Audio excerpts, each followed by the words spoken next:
How you doing? Oh, hello? Hello? Yep, okay. Good morning! Afternoon, evening, suppose. It kind of depends, doesn't it? It does. It depends on where you are. I hate time zones. Time to unload the bank account. Spend your Bezos bucks first. We're gonna unload our bank account. Yeah. You know I'm talking about. A couple $1 million in the bank right now. You think I'm dangerous? Check me out when I got a couple $1 million in my bank account, chat. In the game. In the game. I should be a little more specific. Time to earn my money in the championship? Dude, I've already earned it. We got there. That was earning it. Was getting there. Yeah, it tasted like promotion, chat. I'll be honest with you. We went up. We went up yesterday. It was a long journey, but we didn't just go up. We won the league. Oh, wait, we didn't just go up. We won the league. That's big time. Wasn't here, so how did it go? We started out with our worst run of form of the entire season and ended it by winning the league. So it was kind of like it was a winding journey, you know. We got there. Faye, what's up? Scottish Pirlo. Welcome to the stream. I was really angry. No, yeah, because I thought we were blowing automatic promotion and the league. And I like locked in, tried to get everything sorted out. Took us forever. But then all of a sudden, we won the league and we're going up to the championship with 92 points to our name. First time catching the stream, welcome. Yeah, you're right. Music is way louder than it normally is. Thank you. I was wondering why it was so loud. But it was because on the slider it was fine, but it was turned up over there. Silly Zealand. Inept Marigold, thank you so much for the year. Awesome. I'm actually Tim. Thank you for the 5 months. Yorth, thank you so much for the 21 months as part of the Hammers. Thank you guys. 2,700 strong, the Hammers, an elite online gaming community of elite, awesome individuals with cool emotes. And the Hammers also served a very important task because there is a subscriber section in the Discord. Badger Samurai, thank you for the 9 months. Sub Elevate, thank you for the 5 months. Thank you for being a part of the Hammers. There was a very important vote in the subscriber section of the Discord last night. Let me get you guys down in the corner here. Very important vote that happened. And so this is just obviously the notification you get when I go live.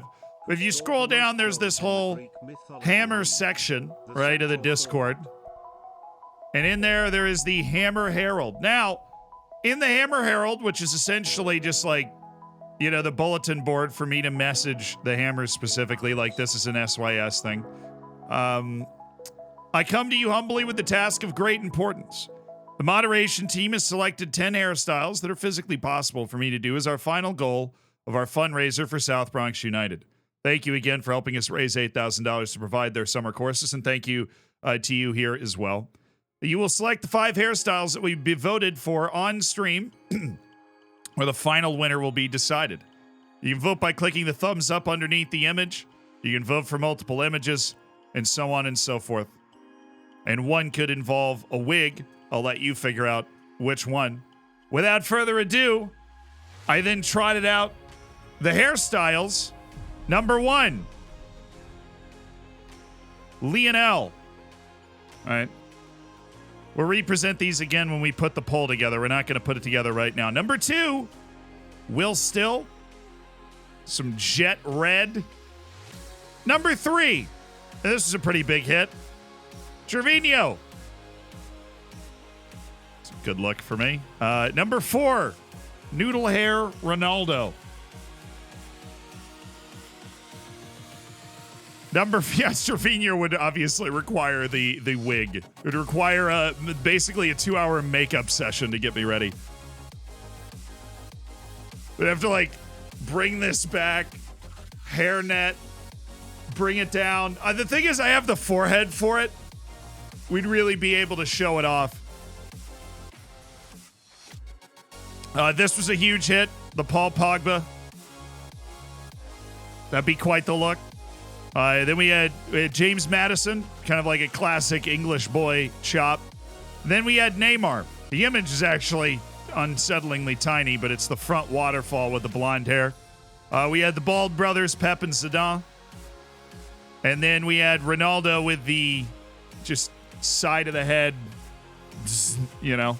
Madsen, thank you for the tier 1. Danny, thank you so much for the 14 months. Spicy Coco, thank you for the 3 months. A few streams behind, so I'm going to go catch up in the last half of last season. I'll see you guys once I got caught up. All right, Spicy, see you then. So those were the 10. I will present you later in the stream with the 5 that won. If you are a hammer and you haven't voted, vote. Because we're probably going to be doing that in like an hour. All right? We're probably going to be putting that together in like an hour. We want to make sure that we've got, you know, everybody here that can be here. We don't want to just do it right at the beginning of the stream. But if you are a hammer or you become a hammer, go vote in the Hammer Herald right now. Can you talk about tactics and how to do them properly? Aaron Stum, team build, Adler, who is my brother, says this well all the time. And what he says is that you can do a really, he doesn't have an exact quote, so I'm just going to paraphrase. He says you can do a really basic tactic, and as long as you have really good players, you're going to win. So a mullet, I don't have the hair for a mullet right now. It would require, I didn't want to do something that would be like, oh, I'll do it 5 months from now, you know, because I got to grow my hair out first. I didn't want to do that. Why do I get ads when I'm subscribed? You literally shouldn't. I would immediately contact Twitch about that. If you are subscribed, you should not get ads. I don't know why you just got an ad. I'm scared of red-haired people, so I definitely vote. I'm scared of red-headed people. If you just subbed, then refresh. Oh, yeah, Madsen. If you just subbed, then refresh the browser. You're right. You did just drop your prime, my dude. Refresh. I'm scared of red-headed people. Yeah, I want to tell you something. And I want you to just look. Because you might notice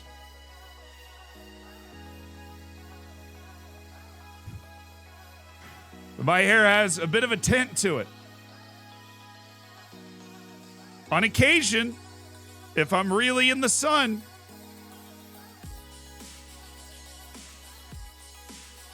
I look a little soulless. All right? Just a little bit, not a lot. I look a little soulless. Bit of a taint. You know, bit of a, not Alabama, but, you know, so most people, when their hair's in the sun, it turns blonde. When my hair's in the sun, it turns red. And so, yeah, you know, the first way I discovered that was, well, not when I discovered that, because it's always been like that. But the most obvious way that happens is if I have a beard and then go to the beach. Then it just looks like I spilled ketchup in my beard. And that's not, nobody wants that, right? I don't want to live in that world where it looks like I've just got a bunch of ketchup in my beard, and so I shave it off again. Good evening from Glasgow, Z. Something very important to tell you. Let me know when I can say it. Well, if I don't know what it is, I don't know. Just text it to me. On my phone right here. Dinger, thank you so much for the Prime. Night Grizzly, thank you for the 14 months, brother. Duke, 420, thanks for the tier 1. Is MJ Bruce's... Oh, yeah, it was MJ Bruce. Is MJ here? It was MJ Bruce's birthday the other day. Or are you holding that as like a... Yeah, my hair's got a shade of bald. Thanks. Speaking of something important, I DM'd you something important. Man, everybody just wants my time.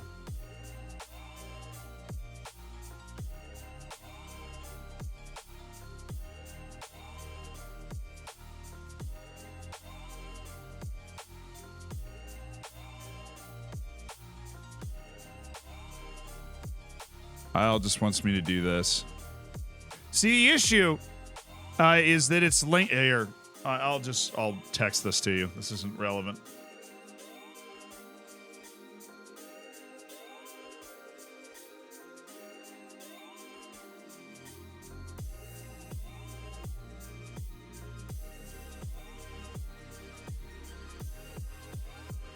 Did it. Yes, I sent you the message. Your figuring is right. We are not juxtaposed here. Your starting 11 faces is what I show when I went to high school.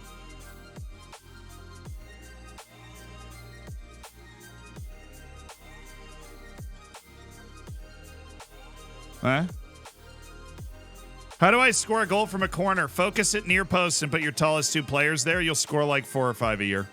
If you have really tall players and a good corner taker, you can score 10 to 15. Live that big life. All right, chat, you all know what's coming.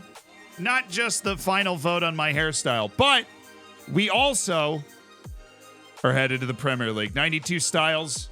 Thank you for the 10 months as part of the Hammers, my dude. And we're moving. How many of that squad is good enough for the next step? Well, that is the question, isn't it? Our senior affiliate has been relegated, so we're about to end up on the same level as our senior affiliate, which will cancel our senior affiliation. Sad. Norwich, well, actually, Norwich isn't down yet. Norwich and Wolves are battling. Fulham's going down, so good to see that teams are still going down and up. Actually, Fulham came back up, and this is the first time they're going down after getting promoted, so they had a pretty good run in the Prem this time. I'm afraid it's loans time. I'm afraid it's loans time. Don't be afraid. That's exactly where you want to be. Dominic Calvert-Lewin, Kelechi Iheanacho's at freaking Nottingham for us. All right. We're going to go to the U18s first, and we're looking for people. God, it's 2028 already. We're looking for people with expirations on 2028. And what we're going to do is add them to our Premier League tracker thing. And go to players and U18 and 2028. And this is where we want to separate the youth players and everybody else. Because the youth players are typically worse, and we want to prioritize them less when it comes to our scouting, but there are still good players amongst them. Namely, Alan freaking Simpson. So,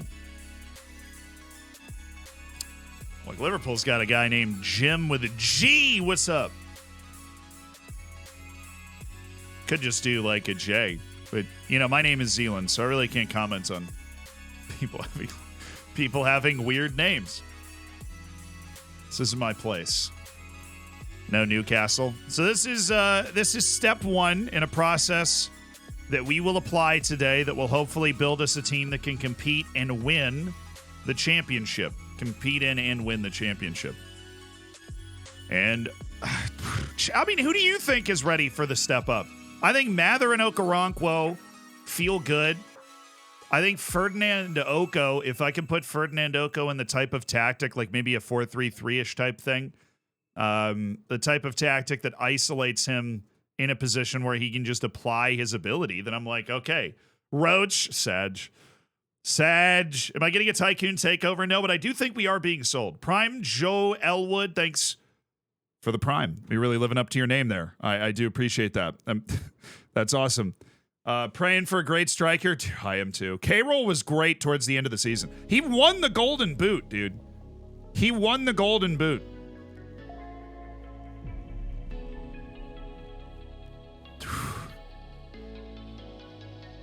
He just sniped the Golden Boot at the end of the year. Benedictus, thank you for the 10 months. What a 10 months it has been. Yeah. Hope it's a Tycoon. Right now, it sounds like it's going to be a local investor. We've got a local investor interested, which is awesome. You know, that typically happens, and you have to imagine that's the sort of thing that would happen in real life as well, where the team succeeds so much that the guy that owns it is like, look, I don't have the facilities to keep riding this train, because the guy that owned this club had just been promoted into the 6th tier when we took over, and we had a vision. We had a vision.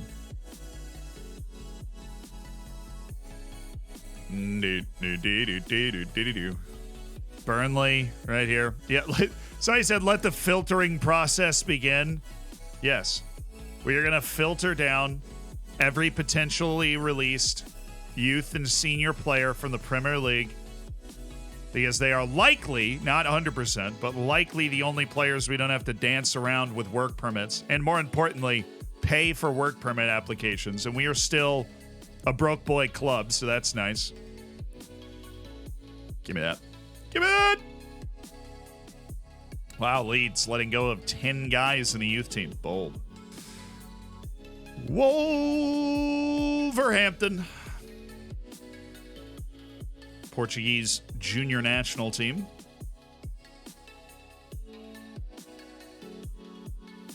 It's not a bad idea, honestly. There's a lot of value to be found in signing young Portuguese players relative to signing young English players. I feel like surprised Brentford didn't come up with that first. And Middlesbrough, our senior affiliate, they're going down. They're dropping like a rock. They're yelling timber. How much the work permits? Like $25K per application. Which honestly, until this year, savage amount of money for us to try and do. I don't think I skipped Norwich, but I don't really trust my. Yeah, I didn't. Okay. I still love you today. Oh, thank you. Because most of the time I did accidentally skip something. Any signings yet today? Nah, dude. We spent the first 15 minutes just like hanging out. We're just getting into it. You're just here for the actual process. All right. So anybody else that's being Ashley Hunt? Well, this is not a lot. This makes me sad. Alessandro Izolito. Well, he's on the U21s. He's at least been promoted. Ashley Maggs. Oh, contract is actually running out. Okay, Ashley. It is a very multiple Ashleys. It's like my high school class all over again. Ashley Hunt, Ashley Maggs, Alessandro Insolito, Prim Rejects, but better list. Kevin De Bruyne. Right. Can we just go down again? Oh, it's just going to go alphabetically. All right. Well, let's go to the top of the alphabet. God, that would have been so... why did I not do that earlier? All right. Contract. It's already like that. Oh, we got a lot more. We got him hook, line, and sinker, brother. Oh, yep. Dory Sandal. Okay, that is definitely a character in Finding Nemo.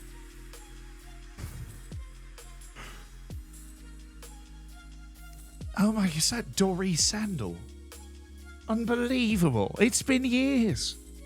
I think we rode the transatlantic current together. He's fabulous. I think you should sign this Lionel Messi guy. Wait, there's no way Pulisic's on Bournemouth. Don't do that. Lionel Messi, coincidentally...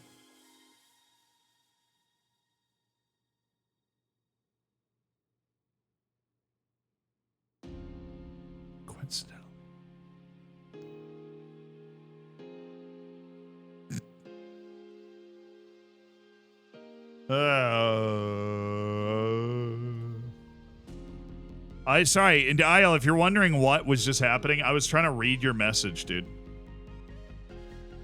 Where do I find the subscriber Discord? So you have to, on your Discord account, you have to link your Twitch account to your Discord account, which basically means just logging into Twitch through Discord, like in the connections section of your profile.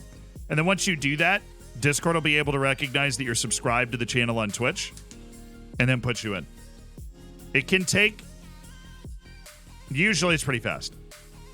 But it's one of those things that I think every once in a while it can take just a little while, like an hour or two to get in.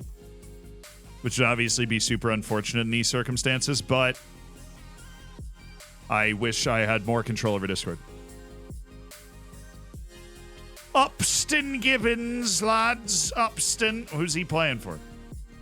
He's going to the Philadelphia Union? Absolutely mad. We're moving mad, Upston Gibbons. We are moving mad. No. You guys are all youth team. Oh, dang it. K-Roll? Wait a second. K-Roll's contract is running out?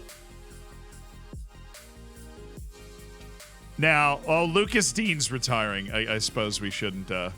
K-Roll's contract's running out? Well, that has attracted my interest. You mean Golden Boot winning? K-Roll Figueroa? That K-Roll? Oh, goodness.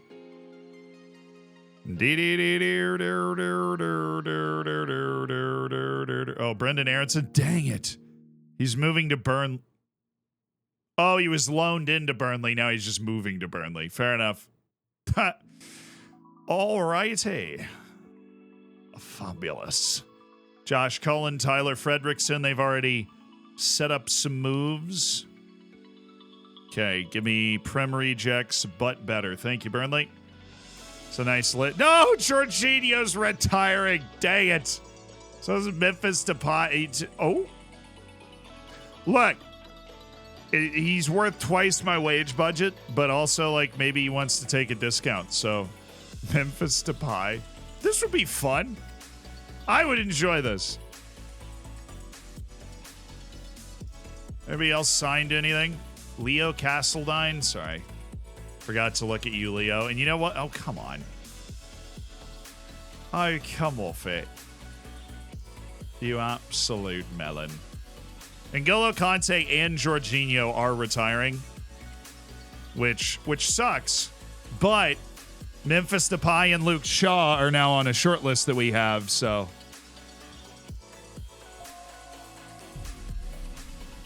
He might have an optional contract extension, but you know what?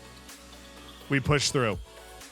Like on K-Roll. Because that happens on a few of the guys we bring through. Prices are expensive, but have you seen the price of chimneys? They're through the roof. Jack Patterson's already got a deal sorted. I'm seeing Alex Iwobi over here. And Lewis Dobbin getting paid a bucket. Anthony Spirovskis. Brackley Town's interested. You probably suck.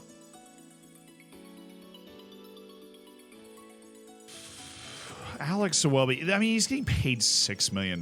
Like, the amount of discount he would need to take to actually play for us in the championship, and the fact that he wouldn't want to play for us in the championship, he's going to ask for a prohibitive amount of money. But we are there. All right, Harvey Araujo's already figured out the move. That guy looks really good. Oliver Sanderson. And the amount of money he's asking for is within... Dude, I'm actually about to add Alvaro Morata to this list. I am going to look Alvaro Morata dead in the eyes and add him to my list. Hello, Alvaro. Wouldn't it be fun? We were in this together. You just wanted to grind your way up through the championship at the age of 35. Rob Rocks, thank you for the prime. Madsen, thank you for the 5 gifted subs, dude. Look at you go with the 5 gifted. You just made 5 people's days. Yannick, Quinayer, Markster, Otterly, Aimless. You're now part of the Hammers. Be sure to say thank you to Madsen if you haven't already. If you have access to subsection of the Discord, you've got yourself your emotes, your bacon, everything. It's all there. Chili Con Barney, thank you for the 9 months. Appreciate it. Finishing is great. Yeah, I know it's not. But he is still, I mean, as far as championship goes, even at 35, there is a job he could do if he wanted to do it. Yokeki is joining Leeds. Okay. I see you, Leeds, out here making plays. Wow, Leeds has got a lot. Well, they have a lot of the guys are youth players. But, I mean, they still do have, 6 other guys whose contracts are expiring. That's pretty high number. Simone Roger Incololo. Dude, please be good. Please be good. All right, so, boom, short list. Kai Rogers, no. Aiden Madsen, Regato, Shanana. Oh, Jamari Lindsay. I feel like we literally looked at Jamari Lindsay last year. We looked at him for something. I don't know. That man has No, Virgil, please. 1 more year. Virgil. 1 more year, Virgil. Take it back to the roots. Play lower league ball, Virg. You can do it. Oh, Ben Beachy. Ben Beachy's like straight up being released right now. He's got that going for him. The Beachy return. It might be in the cards, chat. I mean, it might be in the cards. He is right there. One stop down. One stop down. Thanks for the prime. Should we bring Ben Beachy back? The Beachster. 26 appearances, 9 goals, including dragging us to the 5th round of the FA Cup. Solid Ramos still playing. Yeah, but Van Dyke. How old's Van Dyke? 36 in 2028. God, these guys are going to be around for a long time.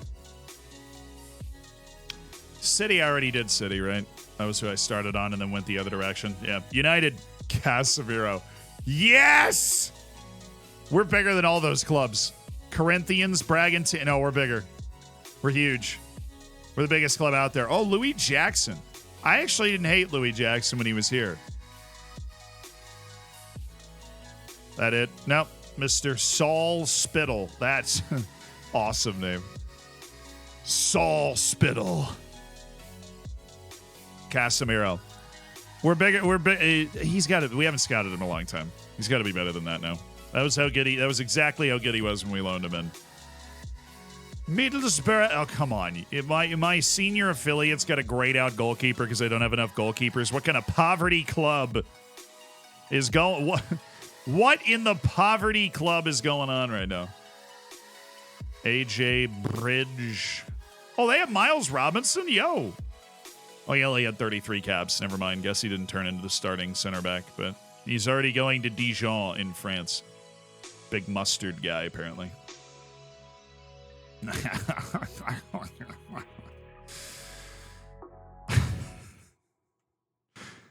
So I do prefer Dijon. It's pretty solid. Can we get a new senior affiliate if the link is? Yeah, we'll get a new senior affiliate next year. Because Middlesbrough and us are in the same league. Yikes, dude. How long did that last? 1 year? Did it do? No. Alan St. Matt. Oh, he's already got a deal. Where's he going? AC Milan? Ridiculous. Absolutely absurd. He's going to AC Milan? Ridiculous. Who does that? How old is he? He's only 31, man. He's younger than I thought. Norwich.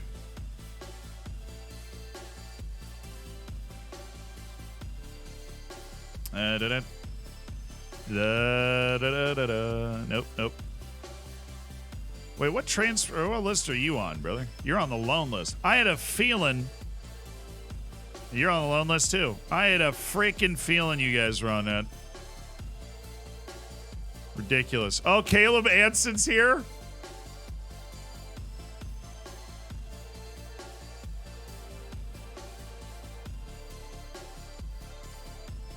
We could. A lot of the guys we loaned in look like they. I mean, we'll see. We'll see if they get their contracts re-extended, you know, with like those kind of 1-year contract extensions that exist out there. Oh my goodness, it's Karamoka. I would he's a guy we could actually sign. What's his journey been? He went to Stade Brestois for free. Loaned to Wickham in League One. No, he's too good for that. Couldn't break through with Stade Brestois, signed by Norwich. He's had a terrible career. This looks like exactly the type of player we could resurrect. A player that was an absolute wonderkid at Celtic. And then just couldn't quite take that last step to being the guy in the first team that you rely upon to do cool things. Which is always a shame. I remember watching, and this is literally just because I'm me, videos of him in the U14s making plays. And people were like, yeah, this Karamoko Dembele guy is putting up. No, Harry! They're like, this Karamoko Dembele guy is putting up some numbers.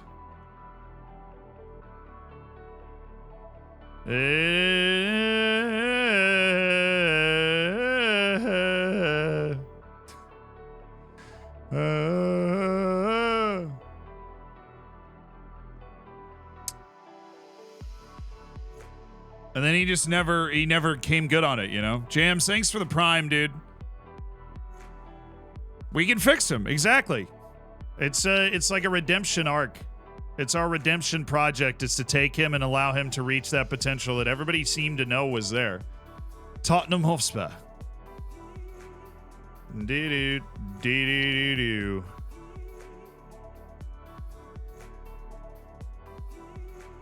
Okay, no. There's a lot of guys. Wow, Tottenham. Exceptionally well run as usual. 13 guys whose contracts are just running out. Sick. West Ham. All right.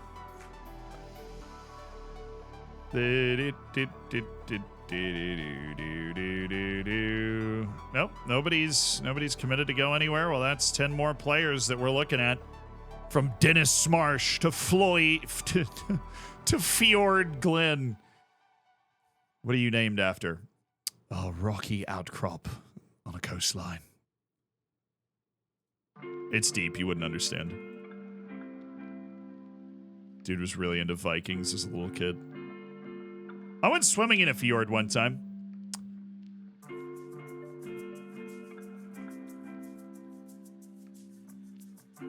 Don't really remember it.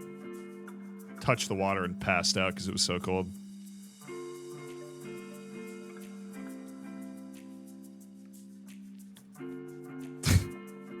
There's a really funny picture of me like knee deep in the water in a fjord, like screaming. Hendo's just now retiring. Yeah, he's only 37, dude. He's got years left. He could do a job for us, 100%. I could plug Jordan Henderson into my mid. I'm playing him right wing back right now. Right wing back. All right, I just need to do one thing. I didn't check all of the guys to like see if they were on the loan list. Landry Kanate was on the loan list. Okay, so he should be. That was my concern. So those guys should be in Prim Rejects, but better. It just needs to, it's a sorting thing. So like where we emphasize our trial time to figure out like who's good. So you just got to highlight everybody and make sure nobody's on the loan list.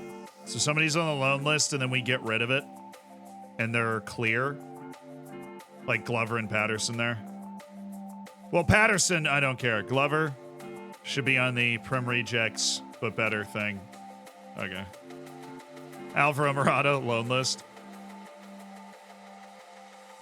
Oh, baby, it's a few of them. Okay, you guys and you. Prim Rejects, but better. Sanderson, Osmond, and David Bengura. It's going to help us a lot. We just do this. Just Jason Bruce. All right. Out of so many options, it was just Jason Bruce. Jamari Lindsay, I can already tell you. No, it's not Jamari. It's Marcus. Yeah, no, I wouldn't have guessed that. I don't think I've looked at that guy since we added him to our loan list, but neither here nor there.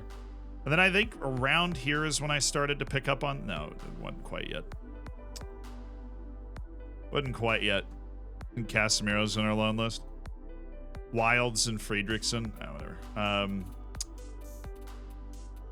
Wild should be on that list instead. Mittelsbara. Remove. Whoa, Alpha. So Mitchell Jones, Chris Wolf, AJ Bridge, Nathan Frazier. 4 guys. That's whack.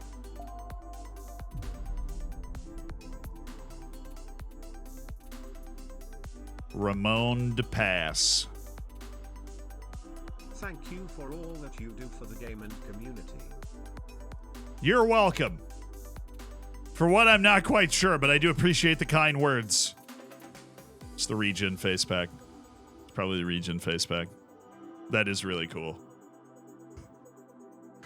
I think I did it for this group. Yeah, okay, we're good.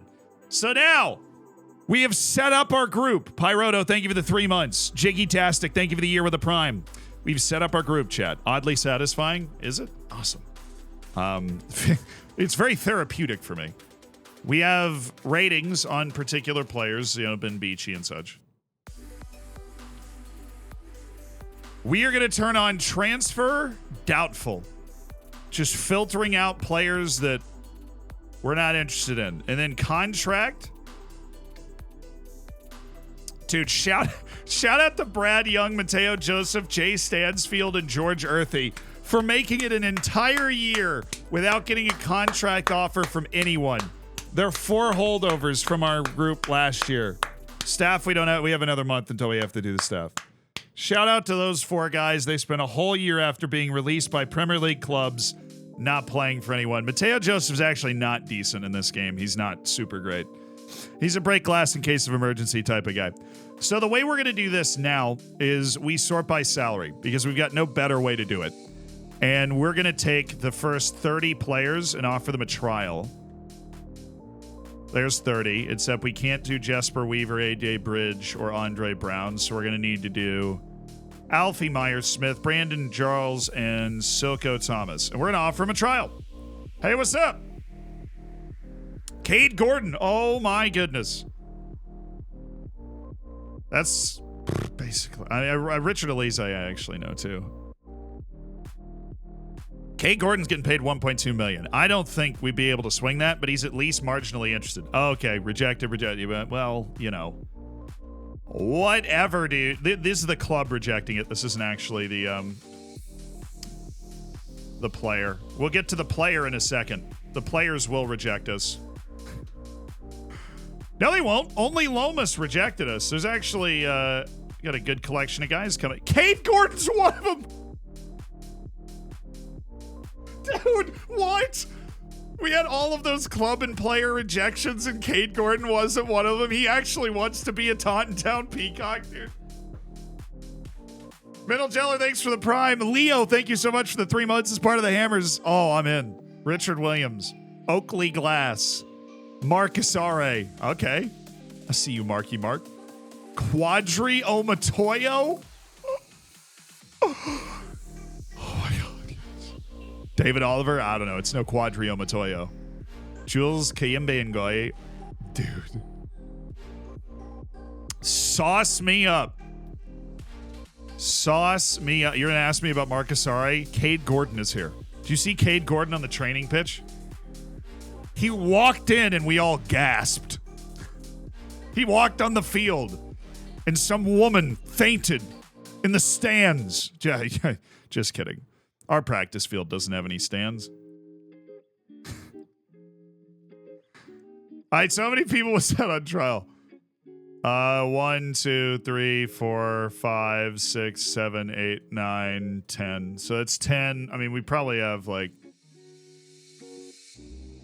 Yeah, it's just these guys. It's just 10. Okay, cool. I'm glad I can count. All right, we got 20 to go. And we're going to go from Alfie Myers-Smith and Brandon Charles. Yeah. Didn't it? All these guys are the guys that rejected us. All these, their clubs rejected us. Mainly, except for that one guy. I think it was Les Lomas that was like, nah, screw you, Holmes. So give me 20 guys. That's 18. So we just need 2 more. And then I want to trial them. And they'll with no shot we get all 30, but actually we're getting pretty close.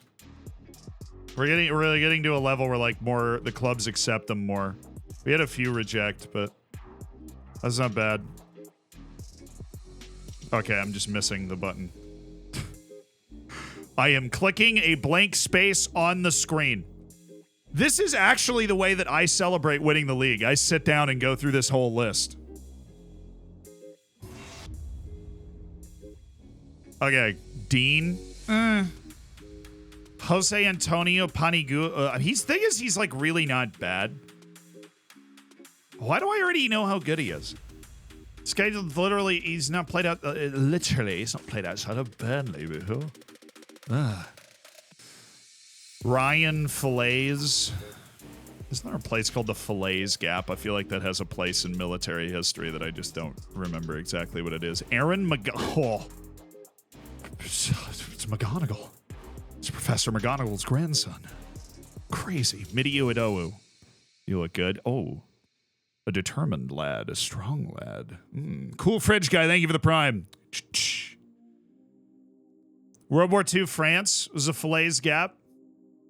Okay, it's going to bother me. What was the Fillets Gap? Fillets Pocket. Oh, is this Battle of the Bulge? No, I'm just wrong. Okay. It was like the bulge they made in the Battle of the Bulge, but I guess not. I am a huge history nerd. If somebody's watching this, like, why I majored in history. Overview. Yeah, really short overview.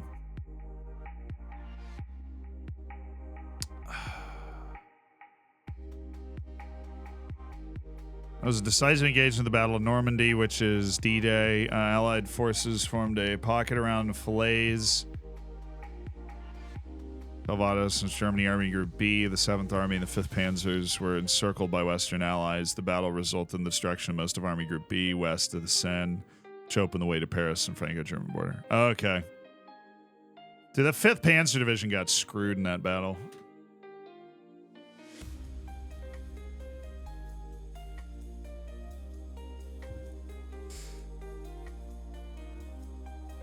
There's a channel called Armchair Historian, the Armchair Historian, which is funny because my history podcast is called Armchair History, which I didn't know about the Armchair Historian when I made that. And the reason I found that YouTube channel is because somebody's like, aren't you worried this guy will write you an email like, hey, that podcast name is too close to yours? And then, of course, I go to the channel and just start watching the videos.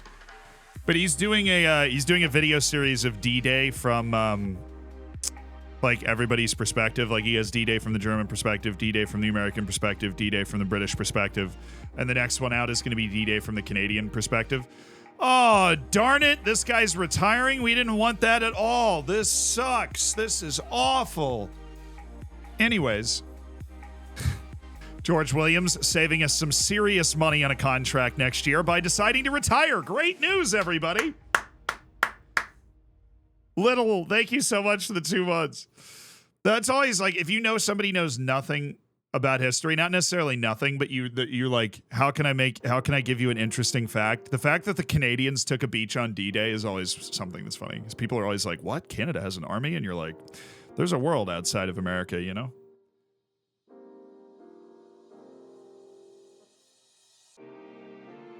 Yeah, the Armchair Historian's a really great YouTube channel. It's doing some great work. But I'm not like an overly World War II guy. Like, there's a lot of other, World War II is so beat to death when it comes to like studying it. Who is our signing of the year? Was Sam Mather? Look at that, delighted. It was over K-Roll. Mather had 10 goals, 15 assists, and 44 appearances. K-Roll played 36 games, 23 goals, 4 assists. Okoronkwo played 45 games, had 13 goals, 12 assists. Got an A+ for all 3 signings. B- for Ben Jackson. He was fine. I hated him sometimes. He was fine. Jack Earing was good. 33 appearances, 2 goals, 5 assists. Caleb Anson got an A+ for... He's all 55 games, dude. We played 55 competitive games, and Caleb Anson was the goalkeeper for all 55 games. Victor Akinwale... actually appeared in 31 games with 6 goals and 7 assists. Williams gave us 35 games of just solid fullback play. Funlight McAllister. Very good value for money. Considering we paid $0 for him and paid none of his wage, yeah, I think it was solid value. Paul Glatzel, 30 appearances, 4 goals, 5 assists. Nico, C+. Getting such a good player without having to pay a transfer fee. Diamond Edwards. I really liked that guy until he took an arrow to the knee or broke his leg or whatever happened. Ridiculous. Real historians obsess over the Emu War.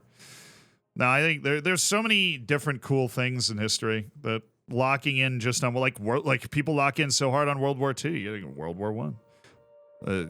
But the reason people lock in so hard on that is because that was the biggest war ever, right? So I think you can go too hard in the other direction, being like, why do people care so much? I'm like, well, it's the biggest war ever. Like it just was. The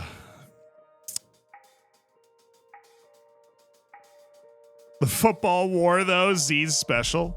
Yeah. I think the other thing that makes World War II like comfortable for a lot of people is that there's a pretty clear like good guy bad guy thing going on. You know, it really feels like, I think in a lot of ways, one of the last times that every single person in hindsight can look at it and go like, yeah, good guy bad guy things going on. Like there's a pretty clear like, we're rooting for these guys, woo, you know.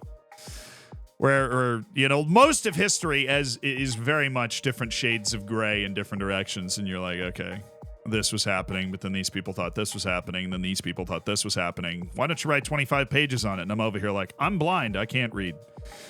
So, goal of the year, who is it? K-Roll in a 3-1 loss to Charlton Athletic. Cool. Red Devil, thank you so much. The 2 months, brother. Yeah, World War I. Exactly, World War I. People ascribe World War I like World War II right and wrong. It's just not. The whole thing happened because everybody was like, yeah, cheerio, it's time for another war. Yeah, here we go. Ah, oh, God.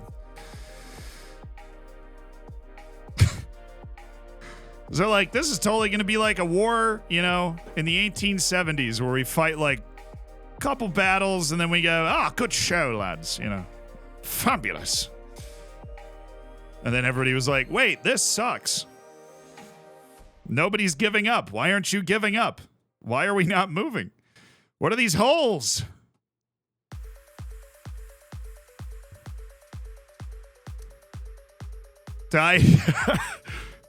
Yeah, no, the end of World War I obviously set up World War II, and it's the thing. Look, historians draw a huge line at the beginning of World War I.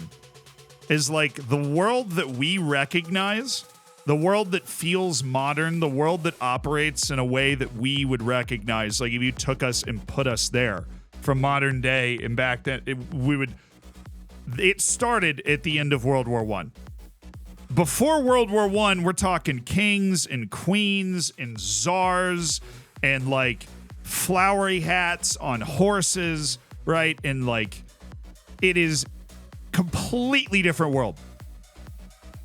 The way it worked, the way things were thought about, the way society operated was completely different at the beginning of World War I to the end. And when World War I ended, the Ottoman Empire was just a thing.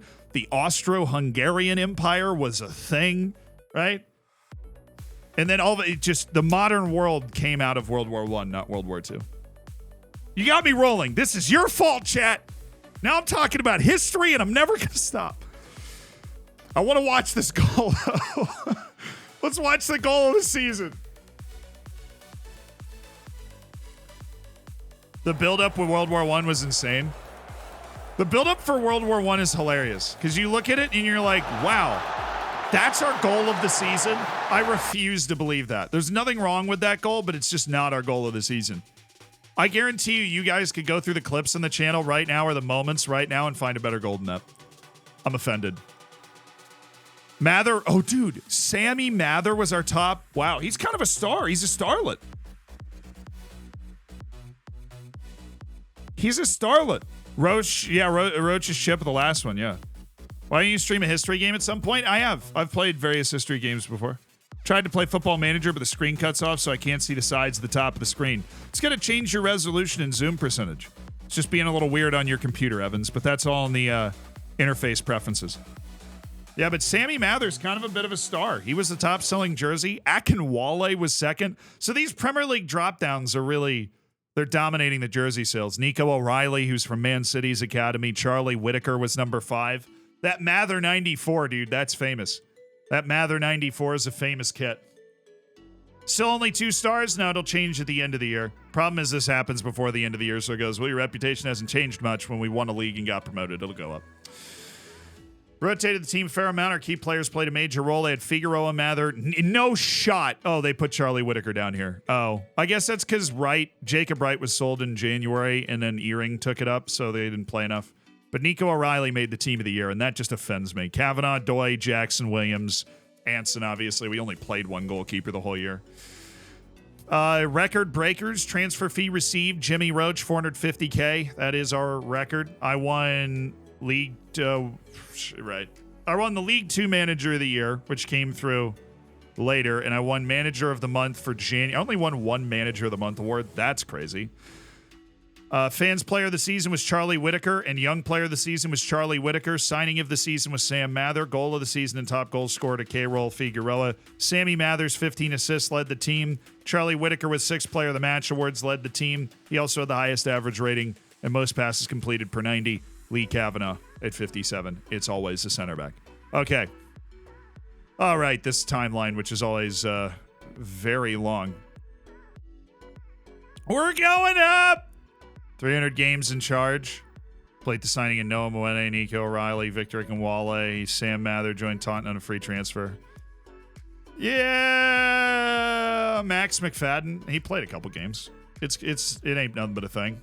Taunton 2022. Where are they now? Oh, I do love these. You HiTube, you nailed that. But that being said, it is time to say hi to YouTube. Hi, YouTube. Hi, welcome to the stream. Sorry I forgot to say hi earlier. I'm sorry you couldn't make it live today. Everybody say hi to YouTube. They weren't able to make it today, but they're still enjoying the stream. You know, they probably wish they could be here. They're very jealous of you.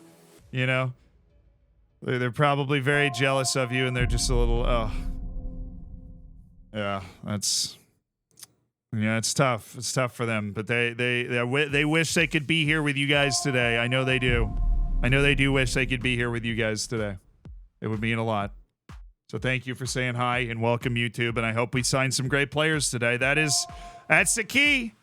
Greetings from Bulgaria. Love your streams. Keep up the great work you got at Orlando. Thank you for being here. You got to see if you can pick up Alvaro Rodriguez at some point in the save. You can't right now. He's unbelievable. He's unstoppable. And if he comes across my radar, we'll snap him up then. How long did it take you to realize De Bruyne left Man City team in your sim? I never did. The editor saw it. That's how oblivious I am sometimes. The editor went, De Bruyne left, and I was like, what? Because by the time we got to that year, I stopped looking at the transfer outs because I figured okay, because of the length of the contracts and the fact that they can afford the contracts, they're still going to stay on the team just for the couple years. But Stokerino, thank you for the 14 months. And then he just left. So the Taunton team in 2022, Nick McCooty is now managing the under-21s. Zach Smith is playing at Oldham Athletic, and he's frustrated and trying to leave. Shout out, Zach Smith. Dan Ball is the head coach of the Bath City U18s. Jack Bycroft is at the Dorking Wanderers after playing for us again. Oh, yeah, he went to the Dorking Wanderers and just immediately became their starting goalkeeper, so good for Bycroft. Jay Folston is now Newton Association FC in the lower Welsh League. You get it, Jay. You get it, Jay. Dude, they played in the Conference League. They won a game. What? They won a game in the Conference League with Jay Folston playing.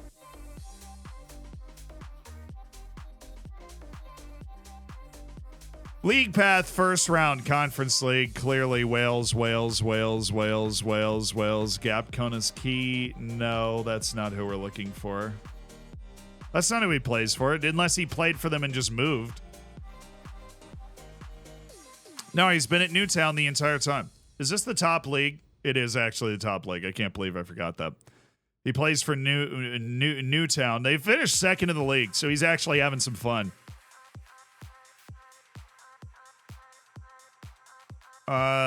Let's go to stages. Heck, I can't believe I'm doing this.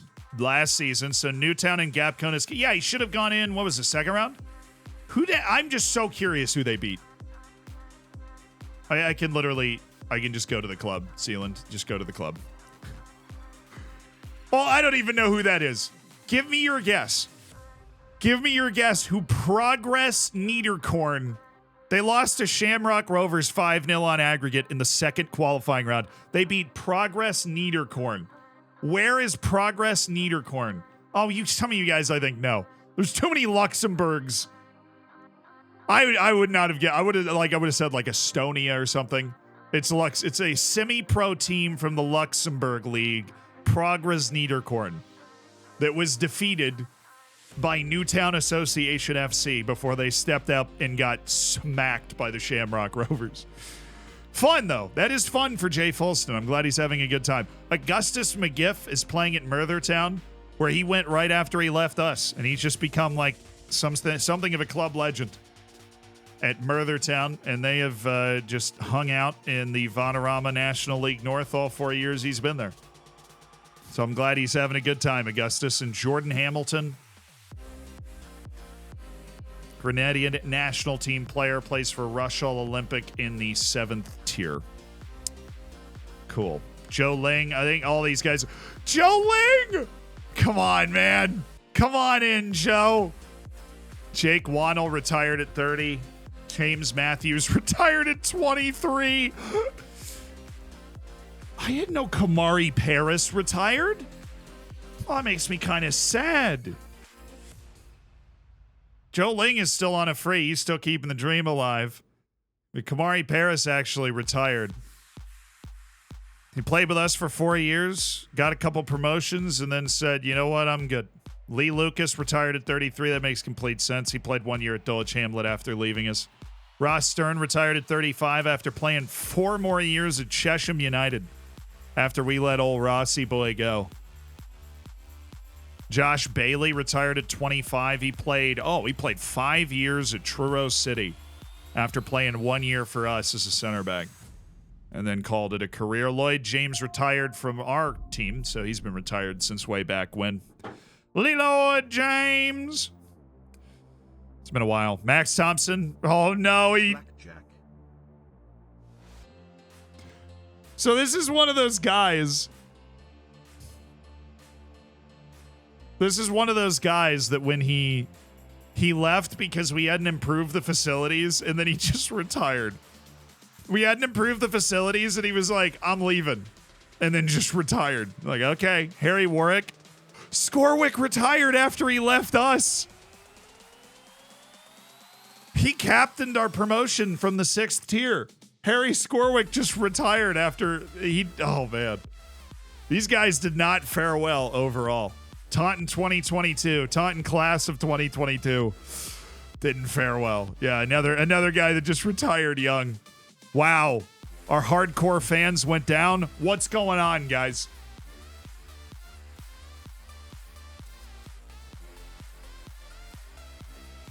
We lost hardcore fans? Where did you guys go?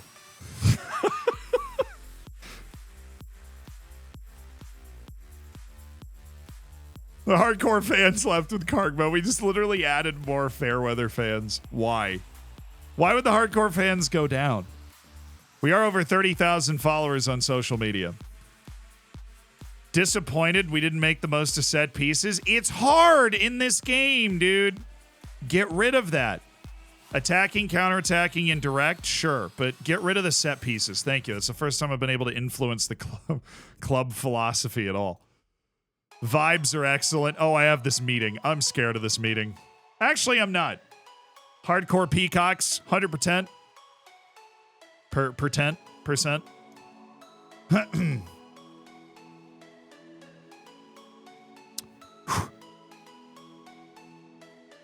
right. I'm just going to be like, we're going to bring in help to try not to get relegated. That's what I'm looking for. Looking at next season, I'm optimistic we can avoid fight against relegation. No, there's no way. We've been promoted 3 straight years. This team has no belief we can hang. We were expected to fight bravely against relegation in League One, and we just won the league. So you all done superbly to achieve promotion this season, but you understand that I'll have to strengthen the squad if we're going to avoid getting in a relegation battle. Yeah. Before you all go away, well-deserved break, I want to let you know that I'm not planning to replace any of you. That's not... If I said that, they would actually get mad. As the winning promotion, great achievement. We have to focus on staying up next season. I'm convinced with the right additions to the squad, we can avoid the drop. No, we all know it's going to be a tough next season for us. We'll come back down, and we'll probably come back down, but I want you all to know that that you will have every chance to try to keep us up. I'm so happy with the promotion. I know how hard we'll be playing at the higher level. That in mind will be strengthening the squad to help our chances of staying up. I'm not wholly satisfied with their efforts. That would be so mean. Really pleased with the progress we've made towards the style of play. Nope. I want to take a few moments to mention that over the offseason before some make some changes to turn a profit. No. I'm going to make additions to the squad to improve our chances of staying up. Yeah! Let's go! See you boys next year. Have fun. Have a good break. Young Player of the Month for April. K-Roll Figueroa. Okay, roll. Okay, roll. Figueroa acknowledges taunt in effect. Hey, I love you too, buddy. Now you can come play here for full time, right? You know that's a thing. Joe Ling, who we actually sold up the leagues earlier in his career, and now all of a sudden he's ended up for free. He was a decent little ball winner. Sorry I haven't been able to keep up with the stream. What's the size of the stadium and the facilities? Massive. It's really not bad relative to our team even now, Joe Ling. I'm going to die.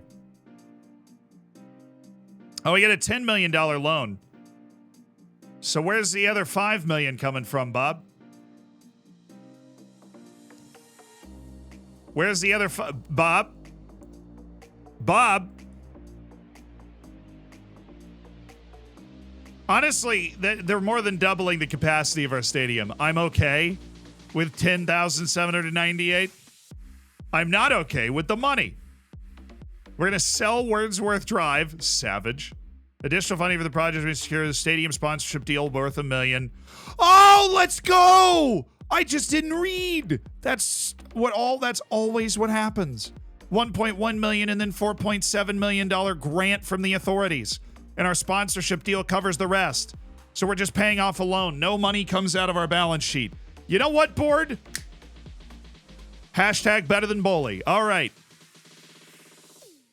We can work with that. Undersoil heating, grass surface, beautiful. 11,000 seat stadium. Name it after me. Please. That'd be awesome. No, I'm like one of 6 club icons. If they name this stadium after Hamzad Kargbo, I will have tears of sadness and joy. It'll be a very complex combination of emotions.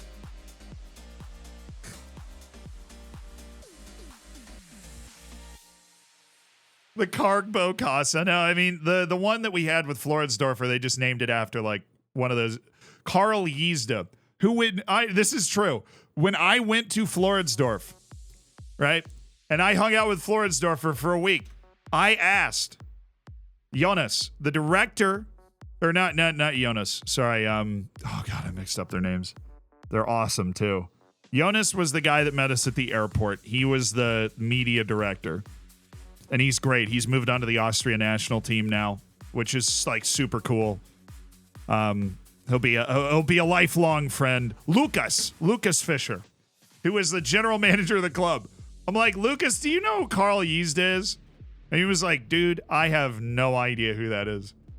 Because the guy was actually the coach of the Floridsdorfer team. No, he was the coach in like the 40s and 50s.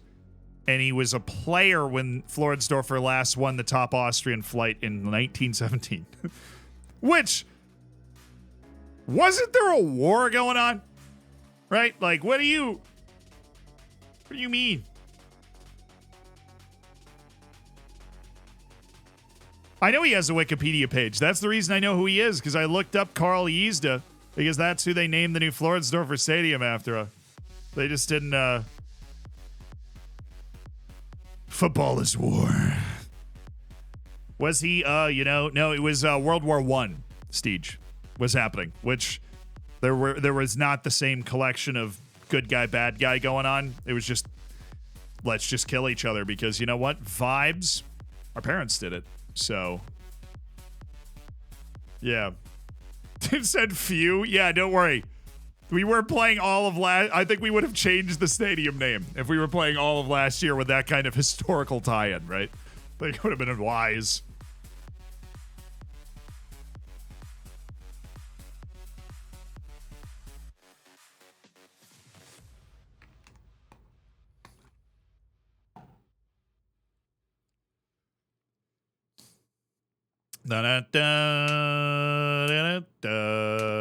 World War I was just a war of anger. World War I was a war of alliances, brother. A dude named Gavrilo Princip shot the crown prince of the Austria-Hungarian Empire, which was ironic because Franz Ferdinand was actually like the nicest one to the Serbs, but they were just mad at this point. And so they shot him and his wife. You know, why not? Open top carriage and all that. And then Austria-Hungary was like really angry because they got their ass handed to them on a silver platter by Prussia like 40 years earlier. So they're like, and that's an animal, by the way, before you go, Sealand just cursed.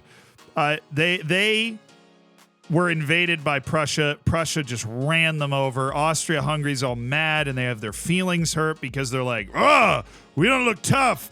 We're going to go beat up this really tiny country. So they sent this huge list of demands to the Serbia, which they were like integrating into the Austro-Hungarian Empire anyways, which is the Serbs were mad about. And then the list of demands was absurd. The funniest part is that the Serbs responded and were like, you know, we can live with most of these. We just need you to change like one or two, like here or there, but we can live with most of them. Hey, Contact Center Girl, thank you for the 10 gifted. And the Austro-Hungarians were like surprised. They were surprised that Serbia was like, yeah, we can work with most of this. Because Gavrilo Princip was part of like a splinter cell. He wasn't, you know, part of the Serbian special forces. You know, he was just a dude who was in this little circle of rebellious folks. And so the Serbs are like, yeah, we can do most of this. We don't really want to go to war. And Austria-Hungary was like, no, we're going to war now. And then Serbia was like, Russia? And Russia was like, yep. And so Russia goes, all right, cool. Let's do this. Let's get rocking and rolling. Let's go defend the Slavic peoples, you know, huzzah, lads. And so Russia gets moving. And then Austria-Hungary goes, Germany. And Germany's, you know, at this time, Germany is the same as every other country. Remember, World War II is not World War I at all. Germany goes, yeah, sure, what's up? And Austria-Hungary's like, hey, Russia's getting involved, so, like, you want to help? Because we're friends, you know? And so Germany goes, sick, 100%, let's do that. And then Germany looks at everything and goes, wait a second. If we go to war in the East, that's going to suck. So if we're going to do that, we need to win the war in the West first. Because right as this is happening, England and France are like, we're kind of like, you know,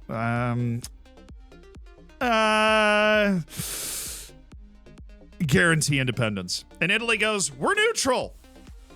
Italy just went full Switzerland. Not for the whole war, but initially. And so Germany then pulls up a map. They open Google Maps and they're like, gee, we're surrounded. So here's our war plan. In order to beat Russia, we have to knock France out of the war fast so that we can fight in one direction. And so this whole war that started because some guy got shot in Serbia explodes because the Germans are like, just gotta send it, and they just launch themselves through Belgium and the Netherlands and just bowl over the Netherlands and Belgium because of the Netherlands and Belgium, right? To be fair, Belgium's put up solid fight, right? But Germany had these giant guns, like guns that would blow your mind, right? Guns that would blow your mind. Did they not go through the Netherlands? They just go through Belgium? Fine, whatever. The Germans had these rail guns, right? And they would drag them. I mean, giant. I'm talking like, you ever see something that's so large, you're like, that's not real. That's how big these guns were. And they would build, they're so big that you had to build railroad tracks because if you tried to put them on wheels, they would sink. Even on like anything, right? So you had to build railroad tracks and just push, you know, choo choo, here comes the gun, right? And so Belgium's got these forts, and their king is like, we will resist. And there's like 5 Belgians on the face of the earth, so this isn't going to go well. And they bring in these giant guns and just boom, you know, and they blow the forts away. Like the first time they heard these guns go off, they thought the world was ending, right? Like they were breaking windows a mile away. Like to actually fire them, you couldn't stand next to them because they would kill you with like the concussive sound. You had to like be over here and be like, huh, you're like Oppenheimer, you know? And so they get through Belgium, but then they get to France. And then France and Germany do this really adorable thing where they kill like millions of people in a month and a half. And just adorable little exchange because Germany and France love each other. And this was a good part of the reason that they do love each other so much is because before the trenches, right? Because we all know World War I, trenches, cheerio, you know, we didn't move at all. They did. They moved a lot. in the first like 2 weeks. That's like August, September 1914. Bloodiest months in world history up to that point. Because it's like they didn't really know how to fight war with modern weapons. Yeah. They didn't know how to fight war with modern weapons. So they're over here like, all right, boys, form up, hup, hey, and they're like marching forward. And then some dude's over there with a machine gun like, well, this is going to be easy. Right? And so the really fun thing about military technology, right, is that learning it requires the death of a ton of people. And in this particular instance, What's up, mate? learning military technology at this point in history In Belgium, Netherlands, and required the death of millions of people, right? Millions of people.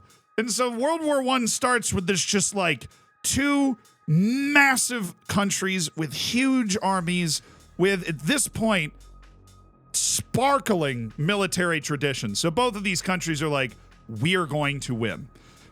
Just abuse each other. And then right when both are about to crack, right? And France got this close. France is the only reason that World War I was not over in like a month.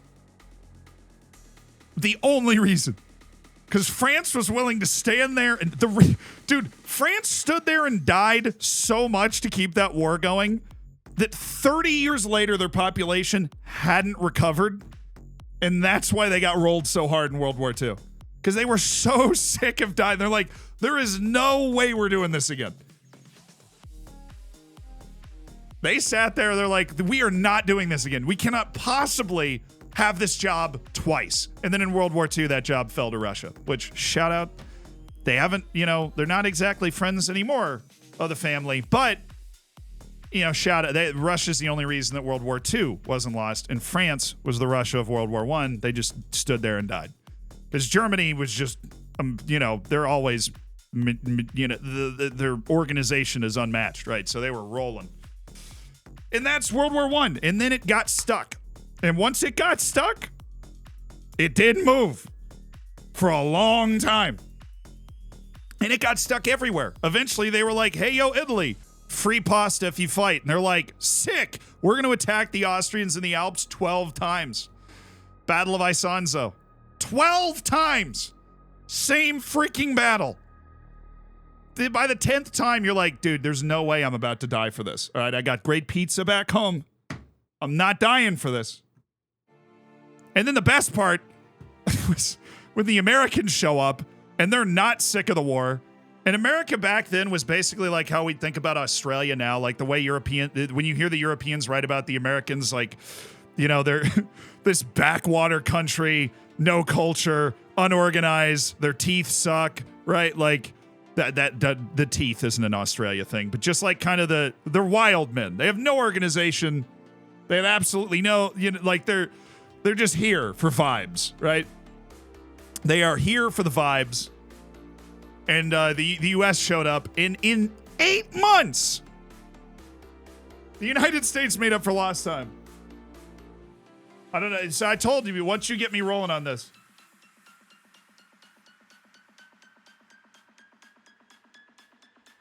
Dude, the U.S. was in the battle, for 7 months. It's boring. Dude, history is awesome. There's absolutely no way this explanation of World War I is boring. I refuse to believe that. The United States was at war for 7 months. Like it took, because they declared war, and then it takes a couple months for the guys to like actually get to Europe because you got to take boats, right? Choo choo. And then the U.S. just like goes running in, and the U.S. had to learn all of the lessons that the Europeans had already learned. Because the Americans showed up and they're like, they're right over there. Why didn't you just attack them? And the Europeans are like, do you want to die today? And the U.S. was like, yeah. We had like 400,000 casualties in 7 months. And they were just like, woohoo, brother! You can just see it right now. You can see some dude from Oklahoma in 1917 just like, let's go, boys! And then they just all died. But at that point, Germany looked at it like, wow, they've got a bunch of fresh idiots. There's no way we're going to be able to deal with like this many people. And so then Germany was like, we're already kind of starving to death. Austria-Hungary sucks. The Ottomans suck. I'm going to call it. The only thing Austria-Hungary can do is not get beat up itself. Austria-Hungary can't attack anybody. They managed to keep Italy from beating them up, and they managed to keep the Russians from like obliterating them until Russia imploded, because Russia's a rolling catastrophe in war typically. And so they go to war and everybody dies. And then the Tsar's like, more people, and the people are like, screw you, and they just they just yeet the Tsar out of power, toss him over their shoulder like some salt for good luck. You're like, all right. So then Russia's out of the war, so Germany's plan was irrelevant in the first place. Because Germany's whole freaking plan was to do that and then go fight Russia, but they never finished the first part of their plan, and Russia beat itself. So it was so stupid. And so many people died. Like, the Italians attacked the Alps 12 times. Have you ever been to the Alps? Have you ever looked at those mountains and gone, gee, you put a couple machine guns up there, would love to run up that hill.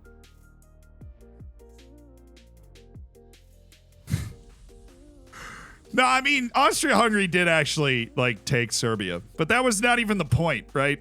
Like, at that point, at the point that Austria-Hungary took Serbia, nobody even cared anymore. Because the whole world was fighting each other, you know? I say world. The majority of the fighting was in Europe, right? There actually was a good amount of fighting in Africa because Europe owned all of Africa at that point, except for Ethiopia. Shout out, my boys. But, you know, history. So there were actually some like Belgian divisions that were like holding out in the Congo, like just hanging out in the jungle, like getting a bunch of diseases because they're not supposed to be there. Yeah. And then the Ottomans, well, the Ottoman Empire had been rotting, quote unquote. But what my Ottoman professor told me is he's like, look, if I could slowly deteriorate over 400 years, I would take that. And I'm like, true. The Ottoman Empire was allegedly deteriorating. But at the point that we got to 1918, the Ottoman Empire was what we would call stagnant. You know, kind of like the Roman Empire at the end of the Roman Empire, kind of like the United States right now. What? Sus? Uh-oh, that's not good. Anyways, the Ottoman Empire was still huge, had a ton of people, had a ton of military and a lot of military prestige. And so it was not easy to crack. You actually know what England did with Britain? You know what Britain did? Britain, I don't know if you've ever seen the movie Lawrence of Arabia. Britain just sent a white dude, put him in a turban, had him ride a camel around Arabia. His name was Lawrence.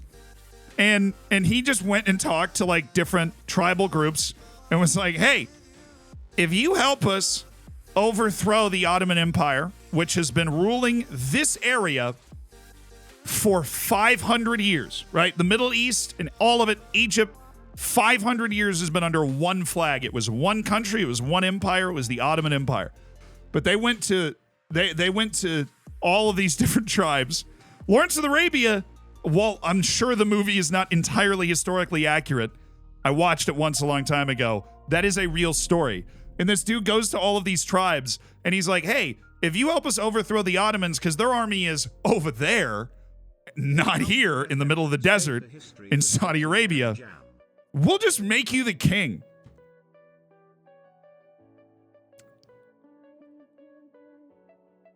We'll just make you the king. And they were like, really? And the British were like, yeah. And so, where do you think the Saudi royal family came from? That's not 500 years old. That's because they overthrew the Ottomans in World War I. Jordan, Kuwait, all that stuff. All of those royal families are because they helped overthrow the Ottomans in World War I, or they are the residual effect of people that helped overthrow the Ottomans in World War I. Crazy. But that's how they go. That's how they messed up the Ottomans, because then the Ottomans are like, wait a second. Why is Saudi Arabia on fire? Why is the Arabian... Bob, I told you to watch the Arabian Peninsula. Now it's on fire. Bob, one white dude in a turban cannot cause that. He did. Can Makudi develop further? He's working on his Continental A right now, I think. That should have been the title of the movie. How one white dude in a turban took down the Ottoman Empire. Dang it, Bob. Yeah, I know. Bob was supposed to be watching the Arabian Peninsula, but he wasn't because they were busy fighting in Gallipoli, which was an awful... I was supposed to end Winston Churchill's military career. That's not exactly how that went, though. Fire watching a desert. Oh, so that's where all the royal families in like the kind of southern Middle East came from, is because they helped overthrow the Ottoman Empire. She's at one point all really good allies, you know? Everybody was in it together. Yeah, my degree was in Ottoman studies, yeah. I got a lot of, like, the Ottoman Empire is just so misunderstood. For one, not that this should matter, they were white as hell. They were so white. And every depiction of them is like, this man from a far off eastern land. I'm like, dude, he's the same. You want to talk about the white dude in the turban? It was the Sultan. Okay, they kept marrying Serbs all the time. And Bosnians, and Albanians, and Bulgarians, and Hungarians. If you marry people from the Balkans 25 consecutive times,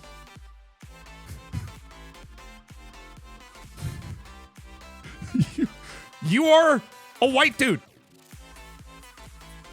But every depiction is always like, I'm like, dude, that man could have walked in to Alabama in 1930 and he could have drunk out of any water fountain he wanted. That's how white that guy was. Like, if you took the Sultan and just put him in Alabama's a different story. Like, it's... History's weird like that, though. History's really weird like that. Because you have these conceptions that are built up in your mind. Like, for example, if you grow up in Texas, you think the Trail of Tears was voluntary.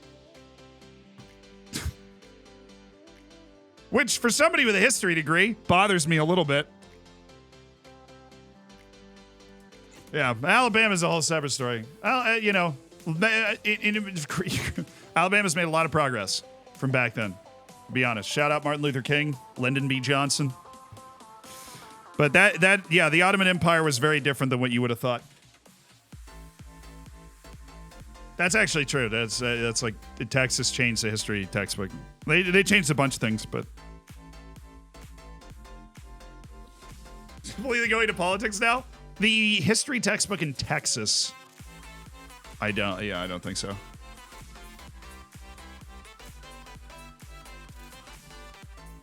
Make good casino. You know who's killing it is the Seminoles. The Seminole Native Americans, they never actually surrendered to the U.S. government. They just signed a deal to get the land. The U.S. government went to war with the Seminoles twice and lost both times. They caught an L. It was actually Andrew Jackson. And it is a really funny mental image to watch, like, guys that are dressed up like Napoleonic warriors, right? Like Napoleonic troops, you know? And they're in a canoe going through the Everglades. Like, all right, men, form up. Like, dude, we can't get out of the canoe. I can tell you one thing. I would not want to be one of those guys in that canoe. I would not want to be one of the guys in that canoe. Oh, you're not good. You imagine you're fighting Native Americans who live in the swamp 24/7, 365, right? They know it. They know how to move around it. They know where to go. They know where not to go. And there's a lot of them. And you're just saddling up a canoe in your bright blue uniform, just paddling in. You couldn't pay me any amount of money to do that. What is this topic? The Seminole Wars, specifically. But I'm on an absolute history roll right now. Sil Swinkles, this guy's not real. He's definitely real. Now, there's a lot of wars in history like that. You go, hey, we've got a big army with guns. And they're like, you can't see us, though. You could live in any time period excluding the 21st century. What time period would you live in? The 20th century. The answer is always the present. You know, people died back then. I'm not going to get into that detail, but like, I want to live longer. I would prefer to live, you know, modern medicine's pretty sick and stuff. People die now too, yeah, but I'm like, man, I like to keep the stream PG to PG-13, right? So I'm not going to go into like horrific details, so no concern. But present always the choice. You can be like, wow, the Roman Empire looked cool, but like, don't steal a loaf of bread, dude. Just starve to death in peace, okay? Dying's kind of cringe. That's true. Cold Snap, thank you for the 5 months. Yeah, it's never cool when you actually live it. You can look back and be like, wow, that was neat. They had air conditioning. Like, so we have it now. Got electricity. I've got leftovers in my refrigerator. You know how little I have to work for my food today? I'm not out here, you know, harvesting my eggplants for hours. Right? It's in my fridge. Some other dude bought it from some other dude. They had cool sword fights. You can do that now. Go to a Renaissance fair. I know it looks cool, but like, the more you learn about history, you're like, I want to live right now and not a second before. Which should I play? Crusader Kings or EU4? Crusader Kings is easier. EU4 is a harder game. But honestly, whatever era of history you want to play in, you just do it, you know? Crusader Kings is more RP or like conquer the world. Like if you really understand it, I've been playing Crusader Kings for like a decade. You can roll in CK3. It's pretty easy. EU4 has so many DLCs. There's a $5 per month subscription that you can unsubscribe from for any time. So if you're ever gonna like play EU4, subscribe to that. You get all the DLCs for $5, and then just unsubscribe. Just unsubscribe when you're done playing. I like Silswinkles. I don't like him enough to like. See, here's the thing. I don't think I'm going to offer a contract to any one of these guys except for Cade Gordon. And even Cade Gordon is not like a super god. He's very good. But he's not a super god. Life expectancy for ordinary people in the Middle Ages. I mean, if you're talking like the average dude that when you're riding your horse through the woods is like, wow, a horse. I'm never going to own one of those. It was under 40. Sebin, thank you for the prime. He becomes amazing. He's 23. I don't think he became amazing this time. Yeah, and also, if you're really not into history, I am super sorry that I go on those kinds of tangents. I just really enjoy talking about it. I enjoy getting other people excited about history. Like, if you heard any of that and you're like, wow, that's cool. Yeah, that's because history is cool. It's just cool stories. The whole thing is, it's not math, right? And although people love math, I'm sorry if I'm offending you there, but all history is just really cool stories about cool people, and then it makes you smarter about what's happening in the world right now. Like, if you understand how people got there. So, yeah. If you ever have any questions about it, ask me, and I have great recs. Hardcore History is a podcast that is hundreds of hours long on a ton of super interesting topics. Totally check it out. Best historic game? I mean, the Paradox games are the best, like, history games to really get into the nitty-gritty of it. From Hearts of Iron, which is, like, the World War II period, to CK3 to everything else. Hardcore History, that podcast is just tremendous. Because he talks about history in a similar way I just did, but with more facts, and he's much smarter than me. I'm Turkish. You probably know more about the Ottoman Empire than I do. See, the interesting thing is Turkey, the modern Turkish state, has really adopted the Ottoman Empire as like our glorious history. You know, in kind of the similar way that the U.S. looks at the founding fathers, where we're like, our glorious history. You know, and I'm like, France won us the Revolutionary War. Like, you guys had some guts, but we would have lost that if France didn't show up. So, you know, I think there's a lot of, like, if you grow up in Turkey and learn about the Ottoman Empire, there's a lot of propagandized stuff to it as well. Not to say it wasn't great. I always stick up for the Ottoman Empire. But, you know, everything is what it is and gets taken in different directions. Dan Carlin's Hardcore History, yeah. If you just heard my rant about World War I, Dan Carlin has a 6-part series. If you want to know, like, how horrible World War I is in like specific battles in long form. I mean, he has a 5 or 6. It's called Blueprint for Armageddon, and it's the full story of World War I on the Western Front, and it is wild. He has Ghosts of the Ostfront, which is the Eastern Front, also wild because the Eastern Front gets no love, including from me during that rant. Okay, how much money did he... Wait, I can't offer him. Hold on. Why can't I offer him? Oh, they have an optional contract extension on Cade. They might not trigger it, but they might trigger it. Because they're paying him a lot of money.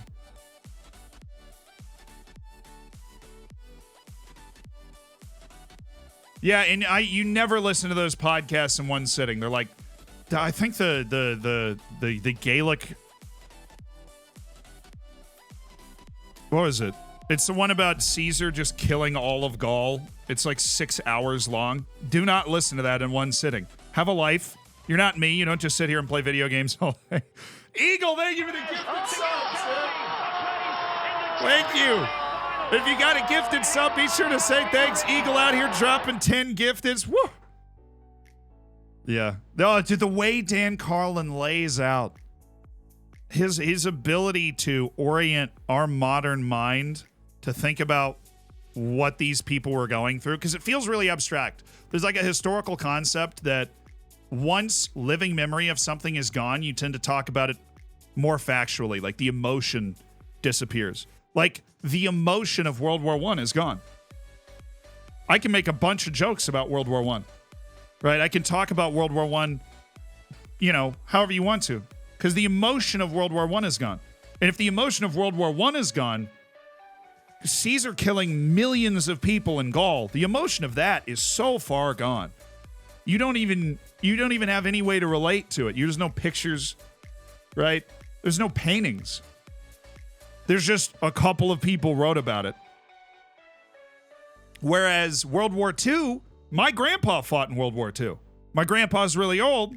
He fought in World War II. He was in the Navy. I have a direct connection to the emotion of that. Direct, right? Absolutely direct. So the emotion of World War II is still alive. It's like living, it's breathing, it's around us. And by the time I'm really old, it won't be. I'll be like the last vestiges, the last connection to it. Because I spent 20, hopefully 30 something years around my grandpa who told me about it all the time. How old's your grandpa? He's like 95, 96. He's 96. I don't even think he's keeping track anymore. You know what? He texted me this morning, though. Gramps is going strong. Gramps texted me this morning. Pretty cool. You watching The Last of Us? Yeah, it's a fabulous show. This guy's pretty good. Your work rate's a little low. No. Yeah, Gramps texted me this morning. He was congratulating us in the SBU thing. My parents were telling him about it, which was cool. Did he ask who Esteban was? Yeah. The teamwork is a concern. You're right. Composure's a little low. And the fact that he's not cracked the senior Jamaican national team is a little weird to me. But he also hasn't played a senior game in his career yet, so I guess I kind of get it. Brings the ball to defense. This guy's a death trap waiting to happen with 6 dribbling doing that. Oh. It's absolutely amazing. Made me play the games again. Yeah, if you aren't watching the show, The Last of Us. So I'm not, like, obviously I work in media and I got one of my 27 degree. No, I went to school for media. So I can sit here and tell you that, like, it's incredibly well made and just excellent storytelling, whether you've played the games or not. But my brother, who went to school for, like, media, like, is going to be a director someday and directs videos that we do and is just a generally, he's like a cinephile. We're talking, my brother's the type of person that somebody's like, well, they're showing an 80s Russian film now, you want to go? And I'm like, no. And he's like, I want to go. And he'll just go and watch it and be like, yeah, it was really good. Like, he's just really into it. And when he looked at me and he was like, this show's ridiculously well made, I'm like, that's all I needed. Now I'm going to feel really confident in saying that it's like a fabulous show. So if you haven't started watching it yet, it is It is that good. Like, it's so well shot. They just did a really good job making it. And I always love shows that never just, like, tell you something. They're like, I don't know how to subtly get you to understand this, so we're going to tell you it just directly. Just leave little things around. I'm sure it's fine, but zombies. You know, they were actually... look, I'm not going to argue it's not a zombie show. You spend... Hold on, I'm going to find a tweet that I found funny. Because after every episode of The Last of Us, I, like a good normal human being, Jason Bryce isn't good enough. Ooh, you're kind of okay, KMB Ngoyi. I think we just need to, I don't think we're going to do anything with the information we have right here yet. I think we need to look at more players before we can make like a super educated decision on who is a good signing and who's not. Obviously, we have to wait for the 1-year extension that they can offer Cade Gordon. Omoteya. It's just a bunch of decent players. Oh, there we... I like him. Why do you not like him? This guy's good. Aaron McGonigal. Oh, he's got a 1-year extension option. Dang. Margasare. He can fly. And he's 3-star. Dude's got 5 vision. He needs glasses. So, zombies are lame. So it's not a... I won't argue it's not a zombie show, even though they'll argue it's not a zombie show. They were banned from saying the word zombie on set. Like, nobody on set could say it. I know this because I just go on Twitter after every tweet. So I'm making sure there's no, like, game spoilers in here. So this was the tweet I came upon when I was searching The Last of Us from somebody. She's a streamer that I met once, and she is talking about like how there's a lack of... So they don't call them zombies. They call them infected. And she goes, The Last of Us is great, but it feels rushed. I'm not sure why they're planning on ending the season with only 9 episodes so far, and the lack of infected action. It's really just like a great TV show with the zombies in the background. Like, I get that you're like, the zombies are boring, zombies are lame, whatever. But her tweet was literally complaining about the lack of, like, action and fighting, and she wanted them to be fighting them more. And I'm like, oh, okay. Going on Twitter after every tweet. No, going on Twitter after every episode is what I meant to say. Yeah, because I want to see how everybody else is reacting to it, right? I feel like it's a very normal human thing to do. Luke the Giant, thank you for the Prime. Thank you for the 13 months. Johnny, thanks for the Prime. Remarshable, thank you so much for the 5 months.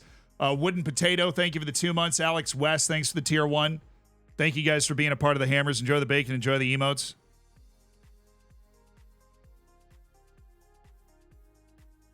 Yeah, but that, like, so there's not... Is it worth watching if you've not played... Oh, my... Yeah.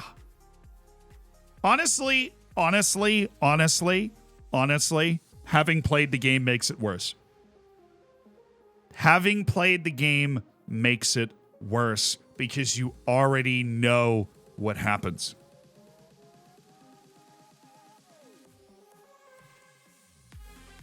Yeah, I wish I hadn't played the game. I loved the game, but I already know the plot, right? So that, like you know, you never change the core plot, right? They change aspects of it, but I know what happens. Like, if you... does that scare you, people that didn't play the game? I can sit here right now and tell you the plot of this whole season. But it is better if you haven't seen it. In the best episode, it's episode 3, dude. That is one of the best episodes of TV I've ever seen. Oh, man. I ended that episode, I was like, that was dumb. How they did... That was dumb in a good way. Like, that was silly how well they just did that. Now, every episode has been freaking fantastic. The intro to episode 2 absolutely ruined my brain for like 2 days.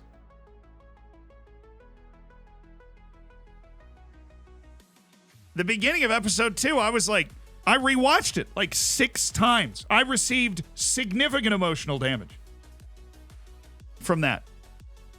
That was crazy. You play Crusader Kings? I do, brother.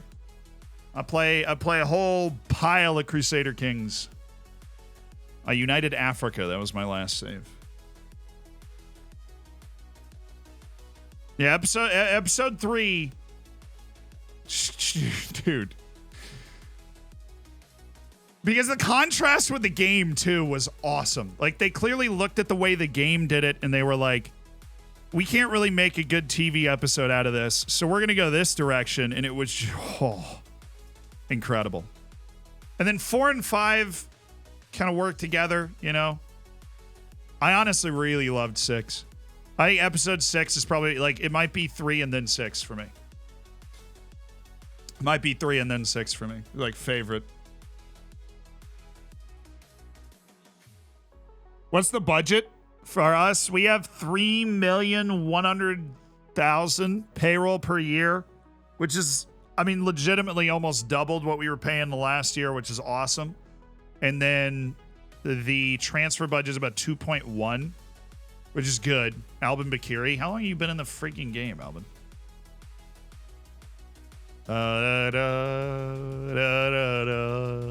James Collins. Hi, Zealand. I really like you. I really like you too, Fruit.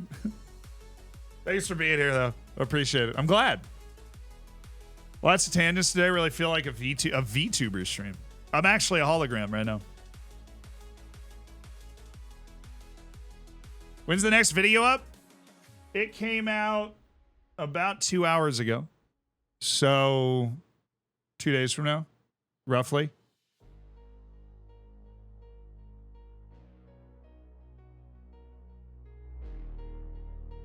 What about the Irish center back you wanted last year, Kelly? Yeah, we loaned him in. He wasn't great, actually.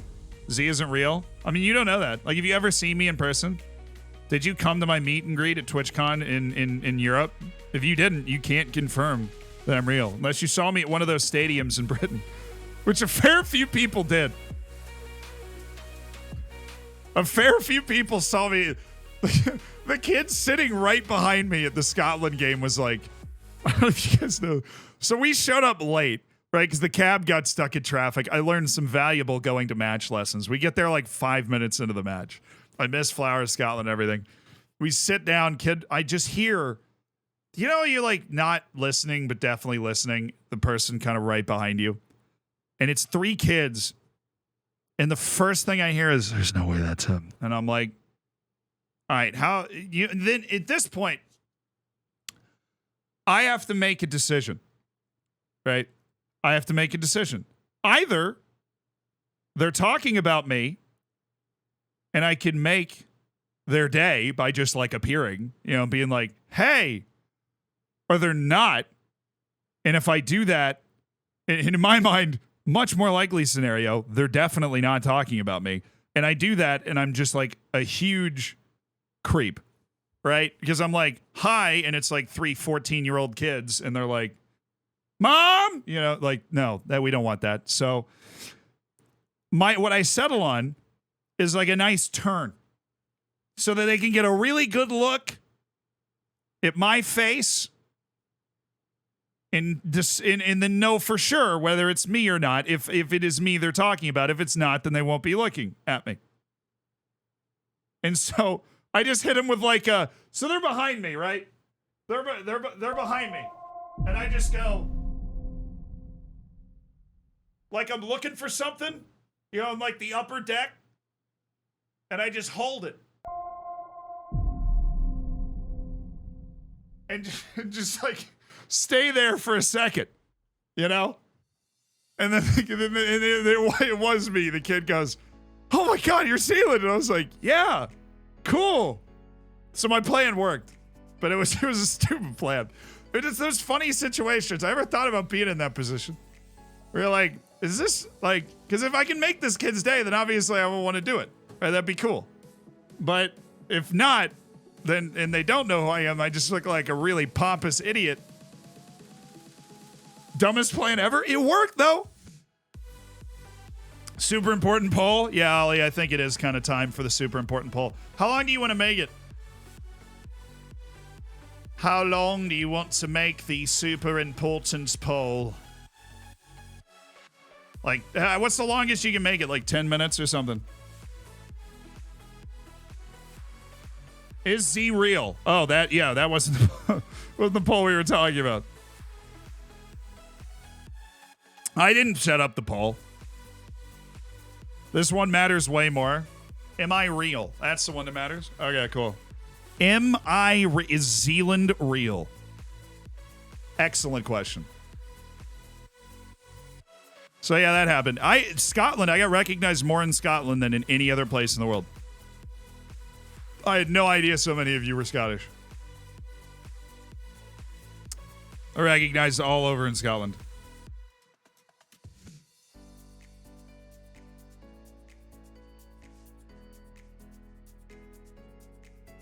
Hairline higher than me and I'm flying. Let's go, Magenia. It might be about to be a lot higher. Greg Otley just got a bunch of offers. That makes me sad. I hate when that happens. You know where I actually don't get recognized at all? I just have never been recognized there.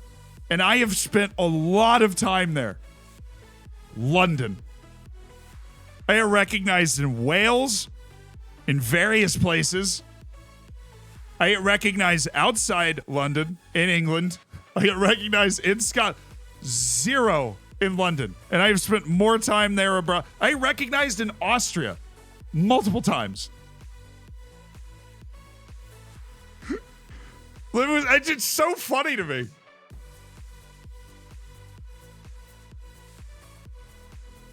Well, it's funny because those situations will happen. I'll make it's part of this dance. Like, you make really long eye contact with somebody because they started looking at me first. So I'll look at them, and then they'll just look away and keep walking. And I'm like, oh, okay, cool. Sorry for making you uncomfortable. You're like, right, sorry. I thought, never mind. You do that sort of. Maybe it's just an odds thing. I don't know. It's interesting. I don't know. You can come up with your own reason that happens. I've never been recognized in London. The best one was Liverpool, by far. Reese meets me at the train station, right? And I'm walking down like the main walking mall of Liverpool to get to his car, right? And I'm like bag in hand, walking down the walking area. And this dude just like stops dead in his tracks and looks at me and he's like, Zealand, what the are you doing here? Like, without a pause. It was just, Zealand, what the are you doing here? It's like, sorry. Didn't mean to scare you. Do a scout. No, I can't do that. That's why I need Reese. Reese, I know the Scow's sayings. He'll go like, that's one of them, isn't it? That means nothing in American anything.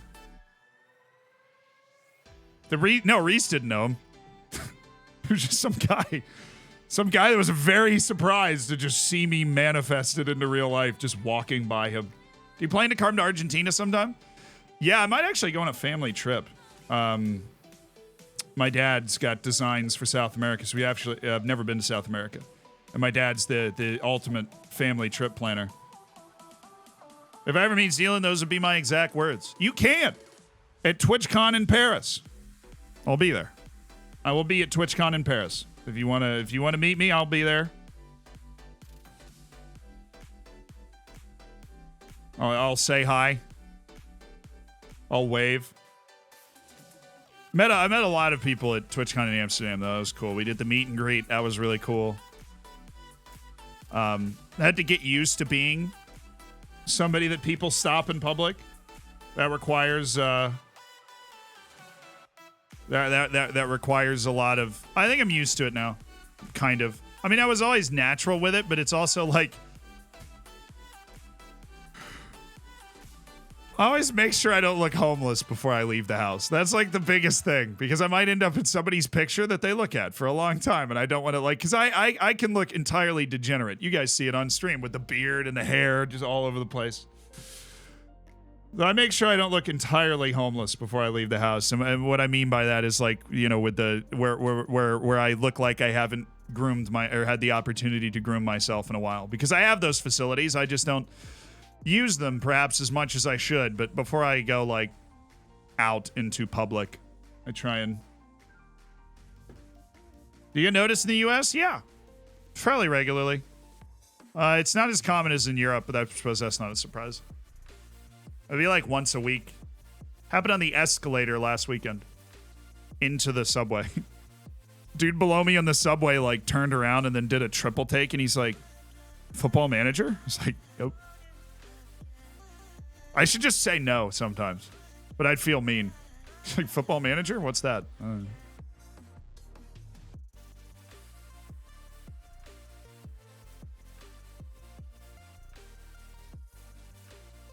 Yeah, I've never been recognized in Tampa. I don't think Florida's is conducive to that. Also, when I'm home.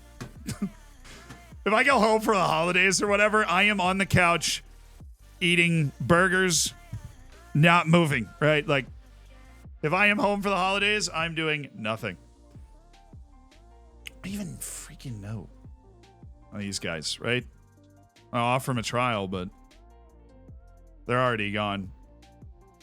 These guys are all U18 too. That's what bothers me. Is I wouldn't have gotten to these guys in a long time. That's the issue with making this like wall of shortlisted players, though. You know, it's like I'm not going to be able to make moves on them. But how long should we make the poll? How long should we make the poll?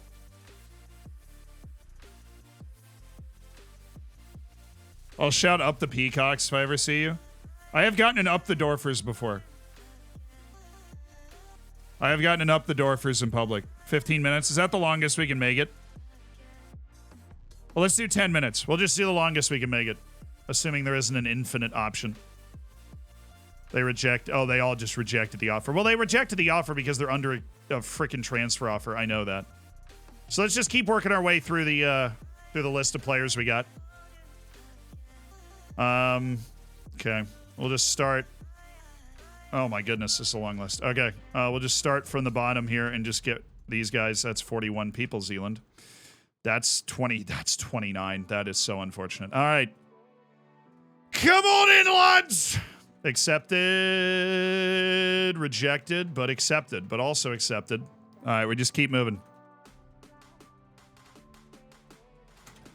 I was like, I don't get recognized in Tampa, but I also don't go outside.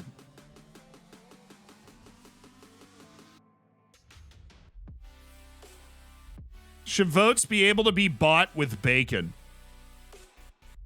I'm gonna go with no because I want to figure, like, we need to talk about the mod meeting today, like how that actually works. I don't know what that is. I just signed Will Still for my U19 coaching team. Apparently his brother Edward Still was my performance analyst already. Nice. Sad to see Brady retiring? Of course I am. Tampa Bay Buccaneers legend. He's gonna go into the Hall of Fame wearing that Bucs helmet. I mean, you know, that's where he really made his career, where he really became the GOAT. Those are the Tampa Bay Buccaneers. I mean, with the Tampa Bay Buccaneers, obviously. All right, so most of these guys are probably going to be dumped immediately, but Mitchell Milliken's showing out a little bit. Simon Vincent, no. Can drop you, and then once we clean this out, we'll see how many trial offers we're able to put out. Fjord, no! Fjord Glenn! Oh, dang it, Andy. Didn't mean to do that. Now I'm going to have to anger his agent by being like, oh, sorry, wrong number, and his agent's going to start a blood feud with my family for generations because of it.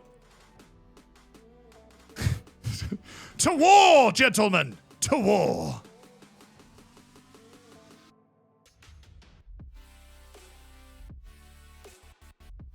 Ashley, part of the Ashley clan. Kai Wong. He's actually got decent potential, but he's a natural defensive midfielder, which doesn't lend itself to being good.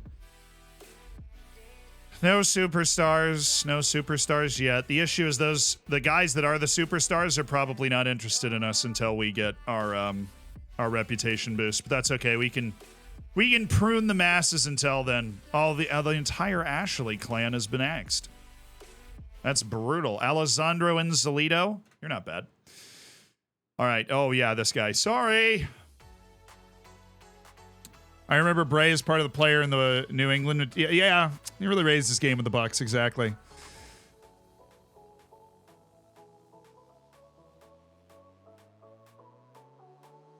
Yeah, see, it's just one of those things where I don't know how it works and how it affects channel economy.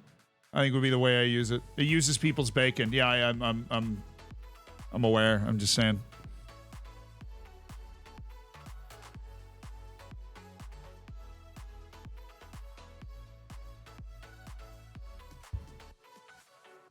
Paying for votes. What is this, America? Hey, don't act like we're the only one that does it. All right. Oh no, Ali Yildiz. I remember, I'm a big Yildiz guy. We had an excellent Yildiz in Floridsdorf. Yeah, they're all gone. Get them out of here. Jake Vokins is getting offers. Eric Keene's getting offers. From Woking and Borehamwood, Havant, Waterlooville, and Weymouth. Those guys are probably not that good if those are the offers they're getting. Yildiz means star? Really? Yeah, we had Christian Yildiz on our team last time round. All right, are we ready to do this poll for the hair? We're ready to do our hair poll? Oh, wow. Yeah, get rid of all those unavailable fools. We can just see our guys that are on trial. We have 11 on trial. Well, let's do 19 players just from this category. Or probably, okay. You three. Oh, goodness. Oh, this is stupid. Why am I doing it this way? You know what? There's still time for me to rectify my own stupidity.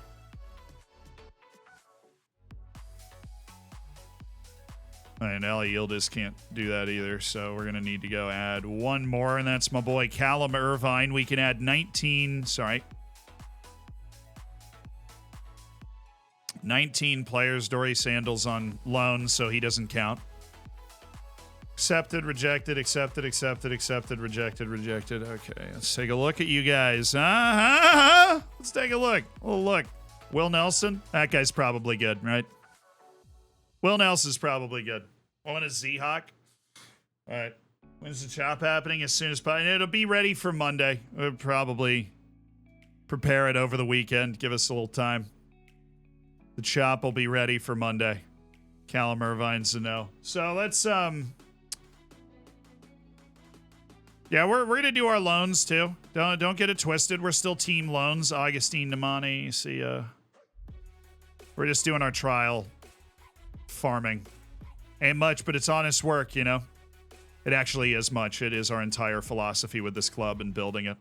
Is just taking advantage of guys that get released from Premier League clubs and giving them a home, giving them an opportunity to show that they deserve to be that good. Except for most of them, honestly, where we're at now, not happening for me. Will Nelson, I freaking knew it. That was a great name. I knew he was going to be good. George Earthy. Yeah, these guys, they were here for a whole year, and they haven't signed with anybody. Brad Young, Jay Stansfield, George Earthy, and then the Spanish guy did actually do a deal somewhere.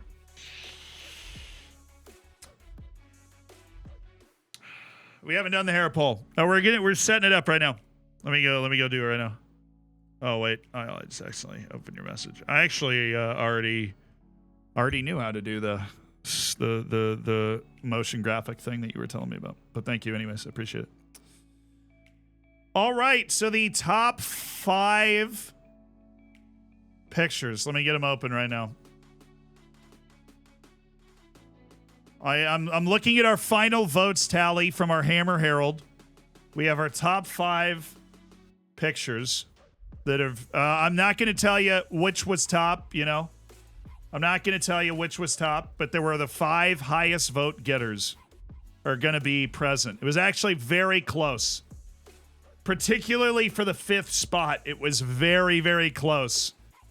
But we have one that has just edged it. Let's see it. So we're going to vote on my new hairstyle here.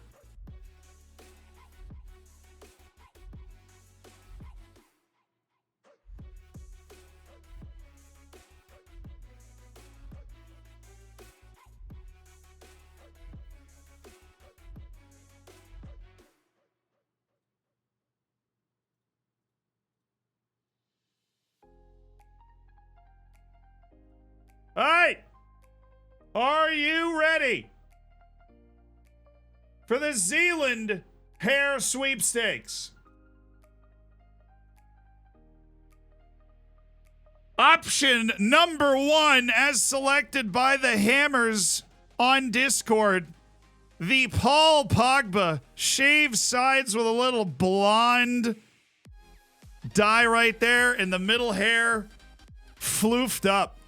That is the first option selected by the Hammers on Discord. And the first option that will be available under the name Pogba in the chat.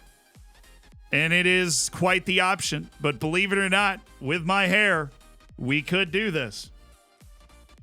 This would be one of the options right here. There's no way your hair can do that. All we got to do is just fluff the hair up in the middle and shave the sides off and put the dye here and put the dye here. We could absolutely do it. It probably wouldn't stand quite as tall, but it is definitely possible. Not bad. All right. That is option number 1. You will be voting on this in a 10-minute poll in the chat to determine what my hair will be on Monday. How long do you keep your new hair? The week. We'll keep it for the week. You'll get to look at it on stream for an entire week. You need to show them all at once during the poll. Well, we're just showing them right now.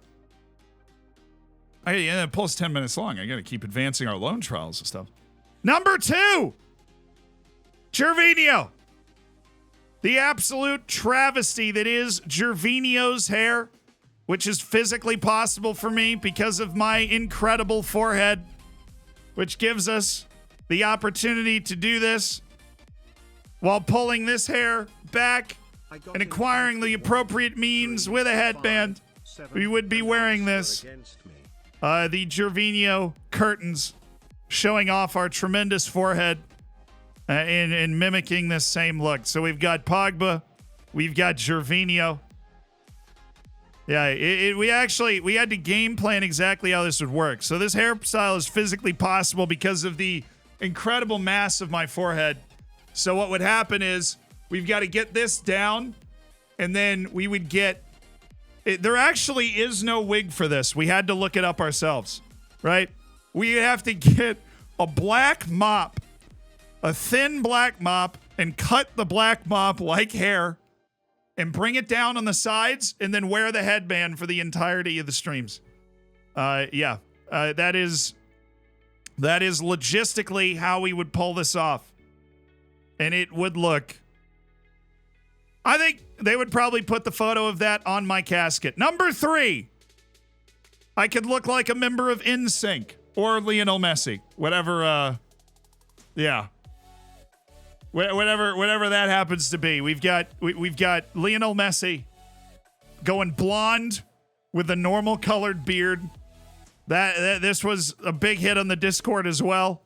This would require me to dye my hair and actually look like an early 2000s pop singer. The beard. This is pretty natural beard color for me. I would be dyed hair, normal beard. I would look like a Targaryen. The Lionel Messi blonde look was the Messi look that won. Number 4, the Pep Zidane coalition. The sheen machine. The sheen machine. Right here. We've got the Pep with the beard. We've got the Zidane with the no beard. Right?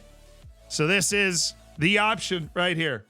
This is option number 4. Joining the Bald Manager Club. Right.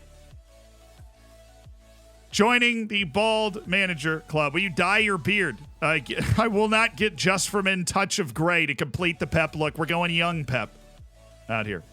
So we have Gervinho, Pogba. I said those in the wrong order. We have Pogba, Gervinho, Lionel Messi, Bald Man's Club. And the final one that was voted on by the Discord is the Neymar waterfall hair. Now, the issue is this image is quite small, so I got another one from the front. This is the hair, frosted and combed down over my forehead. And those are the 5 options, ending with the Neymar waterfall hair. Those are the 5 that have been selected in the subscriber section of the Discord for the poll that we have just put up at the top of the chat. We have Paul Pogba and the Mohawk, Gervinho, Messi's bleach blonde hair, the Bald Frauds, and Neymar's Waterfall. Those are the 5 options that we have available to us.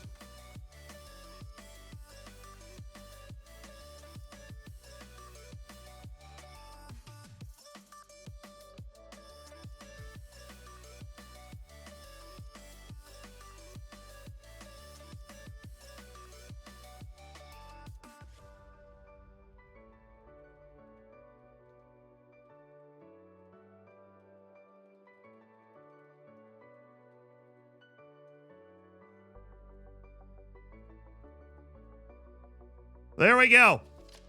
The poll is live. You have 10 minutes to select it.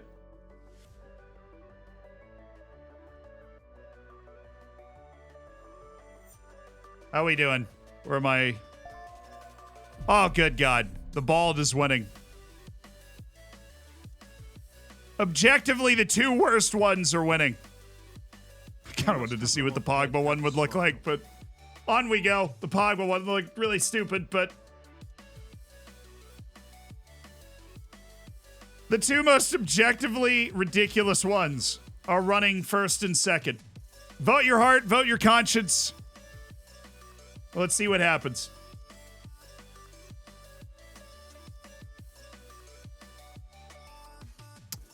IL actually just won the poll for the bald vote. It's kind of hilarious.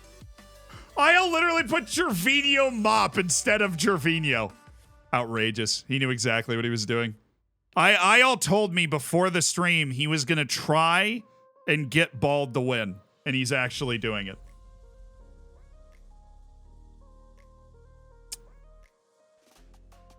IL told me he was going to try to get, like, dude, I always try to get bald to win, and so I knew he was going to do something, and he just, the way he wrote it, I knew he was going to do something. Mark Conway signed, Whittle signed. They actually went low league.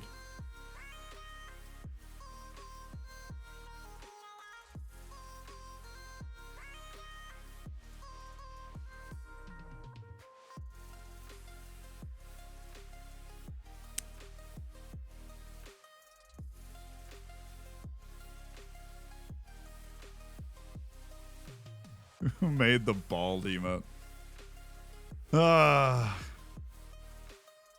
Promise is a promise. I'd do it.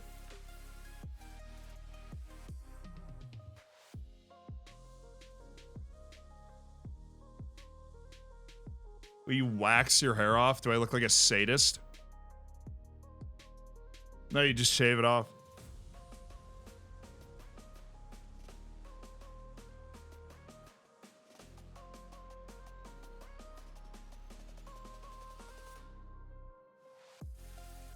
Ollie signed, dang. All right. It's only 16?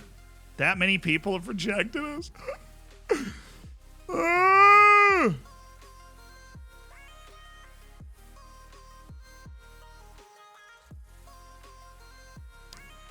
Let's go through here.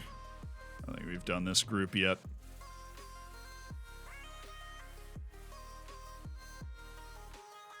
Go! Give me trialists! Yeah, enough rejected, I figured. No, why did you cancel the freaking trial? Only 5 got canceled. I almost got that to a perfect number. We are at a perfect number right now. But if we get rid of 5 people, then we'll bring it back.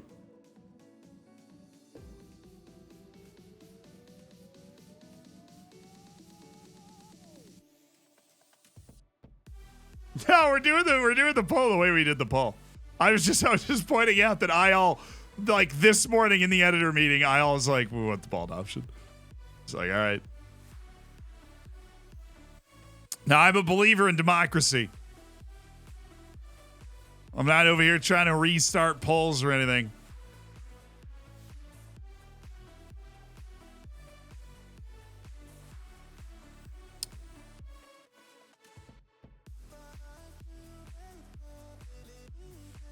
Couple of good players in here. All right. Hey, Karamoko is really good. Thank goodness. Can we just offer him now? No, he's got a 1 year, doesn't he? Well, we actually don't know. So I'm assuming he does.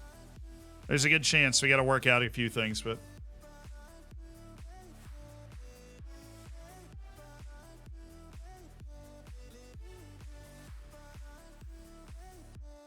But vote if you haven't voted.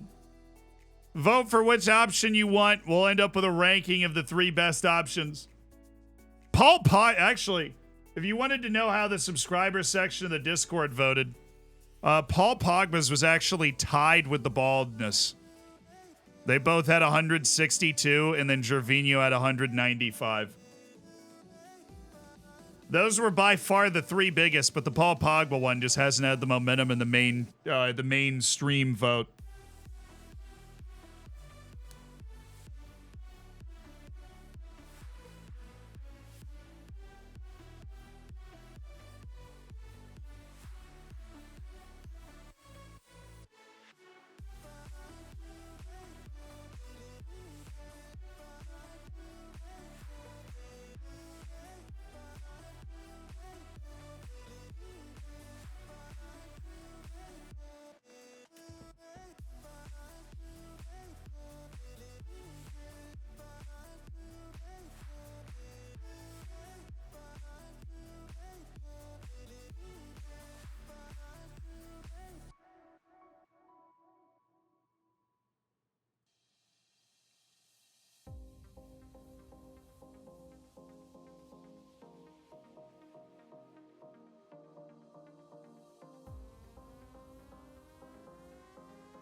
I was surprised that Pogba didn't compete as well as I expected.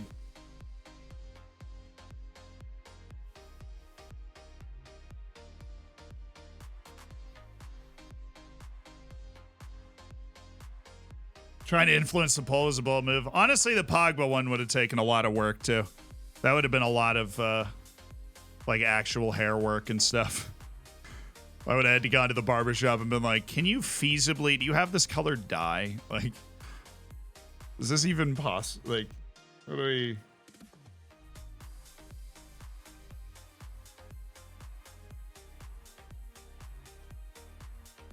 The great bald managers. Yeah, we're in line now. Record. Oh, now no, it's May 21st. We haven't even hit the turnover yet. We're killing it with our scouting deployment right now. Yeah, it is obviously our new record high. Everything we do is a new record high. New average rating Wow, that is... The League One average rating record was set by Charlie Whittaker at 7.4 from 36 appearances. That is very impressive. That gets one of those right there. Release class to see Whittaker leave Taunton. Clubs in a higher division. Yeah, well, we're in the championship. So if a Premier League club wants to come get Whittaker, then fine. He won Player of the Year. He was League One Player of the Year. 12 goals, 6 assists, 7.4 rating. Charlie Whittaker. League One Player of the Season achievements. Wow, he had no shot. He scored another. He scored in the playoff. Oh, that is so rigged. Oh, he scored in the playoff. They were all tied at 21, and Gianluca Biancardi scored in the playoff to win the Golden Boot. The Italian at Peterborough takes it from K-Roll Figueroa, who had played less matches. Oy, oy, oy, oy, oy, oy, oy. K-Roll only played 33 matches, dude. Biancardi played 42. I won Manager of the Year. Second consecutive year, second consecutive division. We've won our Manager of the Year award, which is awesome. Love that. Gucci Solier Alsacongo. Cool. Cool. Trial contract set to expire. It's our youth group. Our youth group. New main jersey sponsor just doubled in value. Missed out on a lot of competition prize money because we didn't actually advance at all. But, yep. We got $130,000 in the scouting budget. And let's go ahead and scout England. We can do it. Yes, we can. I want to scout England. How about you?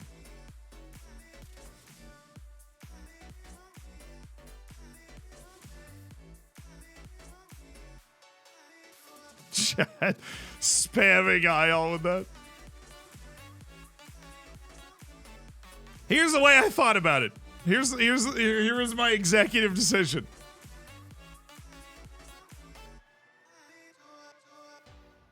Bald Fraud won. The vote finished.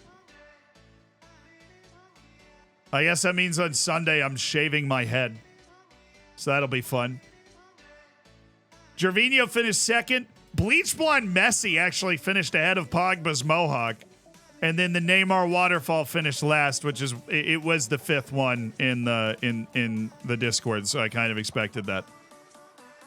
The 3-horse race of the Discord turned into a 2-horse race, and Bald Frauds have won, joining the Bald Men's Club with 51% of the vote. Yep. Say goodbye to the hair. I've never even had, like, I think one time I have cut my hair really short, but it was like a 4 on the razor setting. It wasn't shaved.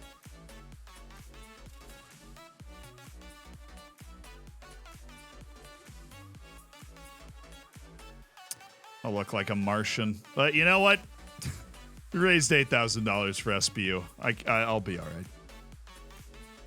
Finley Thorndike is that bad? Thanks, chat. I'm going to look like Eric Ten Hag. I'm going to blind people. 15 trials are ending today? Did I look through those guys? I think I did.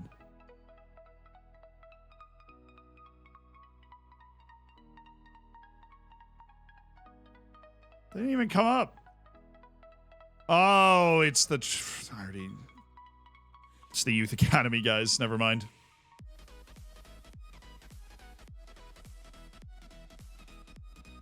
It's the Youth Academy guys.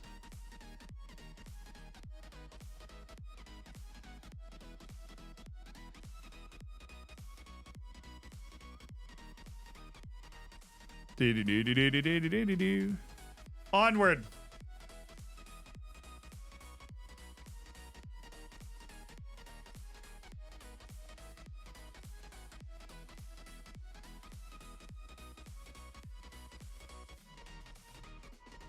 Will I be shaving my head? No, I'm going to go to the barber shop and have them do it.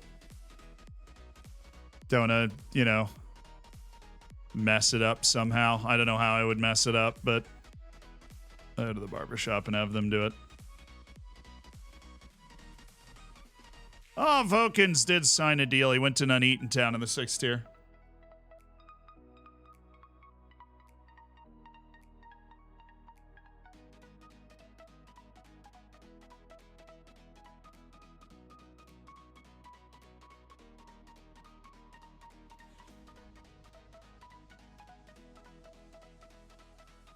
DJ won FA Cup top scorer. Right, really?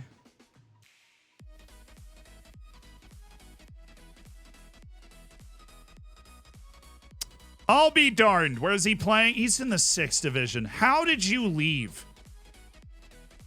Are you serious? We get promoted into the football league and you leave because of facilities and then go to the 6th tier to drop a 6.54 average rating with Hungerford Town? You just destroyed your entire career. His attributes have gone sailing down, too. His entire career just got destroyed by that one move. That is crazy, dude. DJ, absolutely insane.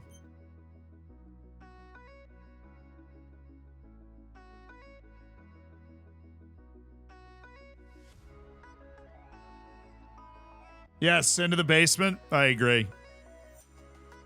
I should have put more safeguards in place. I knew exactly where Isle was going to try and get that to go. Isle was mainly offended at the idea that the Gervinho was going to require some wig work, that it wasn't going to be like 100% au natural. I didn't expect Gervinho to do as well as it did on the Discord, but once it won the Discord, I was like, okay. But I was like, I wanted it to be the hair, so and then in chat, backed him up on it.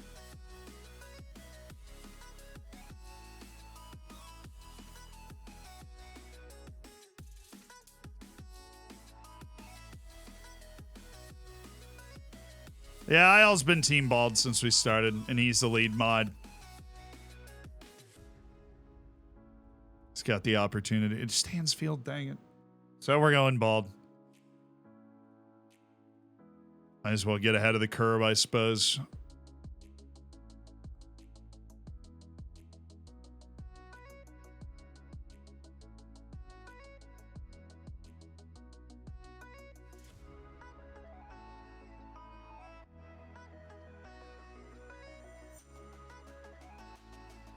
What's up, Zealand? What's up, Jenham? How you doing? Welcome to the stream.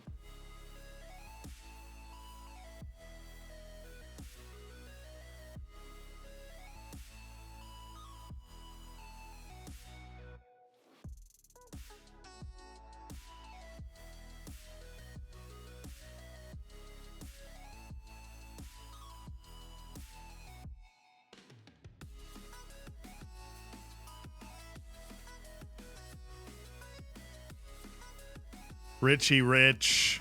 Probably not, Buster.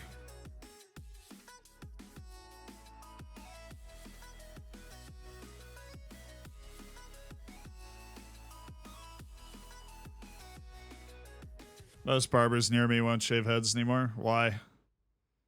It's a weird thing to not do. I feel like that's probably the easiest haircut you could give, right? It's like free money.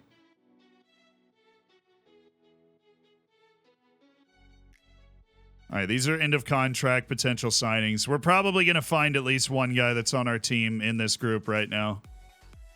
This guy's good. This guy's immediately better than Jackson. I think he's going right on Deep Dark Desires. He is wanted by Ayr United. It's in the Scottish Premiership. Yeah, but the English Championship's got a nice allure. He played at Birmingham City in League One last year. He's a good player.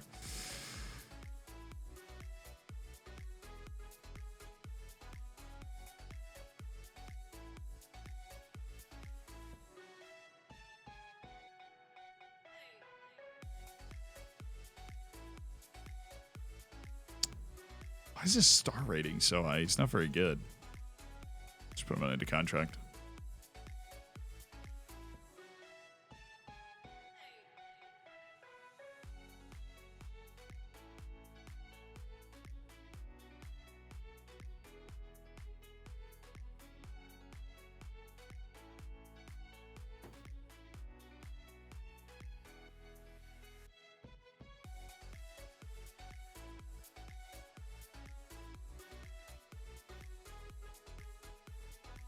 He's all right. Got to take our time with these dudes because there are going to be some really good players in here. He's just in a contract. Daniel Watts. Now, you already been on my team, and I didn't like you, so we're just going to go ahead and end that now. Joseph James. No. Tane Anderson. No. Goal for next season. Get promoted. Same as it has been for the last 3 years. Now, we're going to need to get the right personnel in to do it. But definitely the goal is to get promoted. I mean, I think especially based off the guys we haven't been able to get in the past because they didn't want to play for us. Because we weren't at a high enough level. If we can get a few of those types of guys in, I think we can build a team that's going to be good enough to really give them a test. In a contract signing? Well, this guy's not. His contract runs out in 2031. You're just like, he's on the transfer list for 135K. I mean, he's not that good, really. He goes on the default for a year. Tom Bloxham. That's a pretty well-rounded guy. You think it'll be harder this year? Yeah, it'll be harder this year. It'll be harder than this past year for sure. It'll be harder than this past year. Because this past year, there wasn't as big of a jump up in league. The championship, when you talk about the best teams in the championship in particular, it is a monster jump up from what we're able to put on the field right now. Like the guys that we have right now.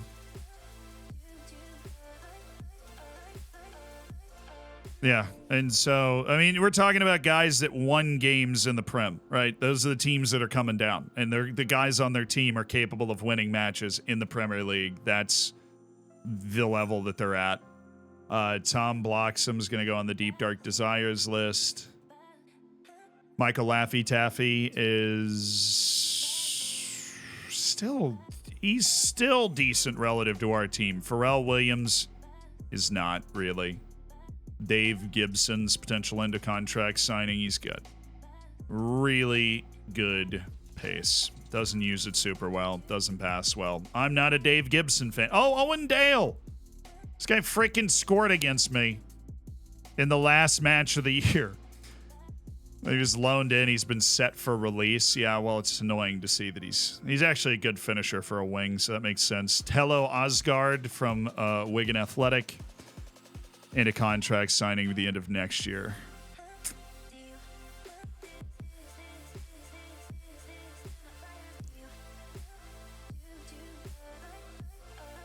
Sure. Josiah Dyer. Owen Dale. Hey, Big Z, what's up? Thorium Mars, how you doing?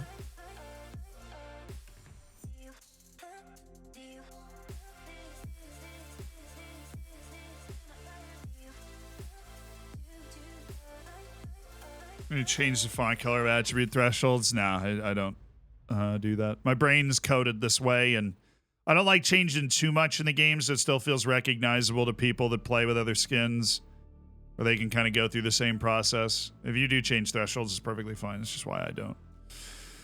Da-da-da. Absolutely not, lad. Louis Jackson, yeah, I'm aware that he was set for release. Paniagua, I'm aware. Dean Edwards, way ahead of you.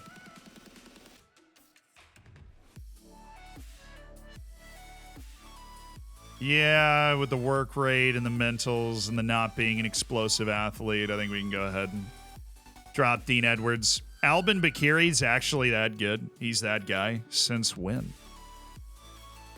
Since apparently he started crossing the ball like that. He's not a... he's weird. This guy is weird. But he's not expensive. Yeah, I mean, they've got him as an A-plus player to sign. The price isn't bad. Aaron Corpel? No. Michal Rozak. Could be a good replacement for Williams. Yeah, he's also under contract till 2030. Sorry, we're already looking at. Jamari Lindsay, we're already looking at. Martin Rice, Richard Williams. We're looking at Alfie Turner. You go ahead and drop him. Prim rejects, but better my backside, Alfie. Oh, Anson's been set for release. You know, we could go with another year of Caleb Anson. Our goalkeeper this last year.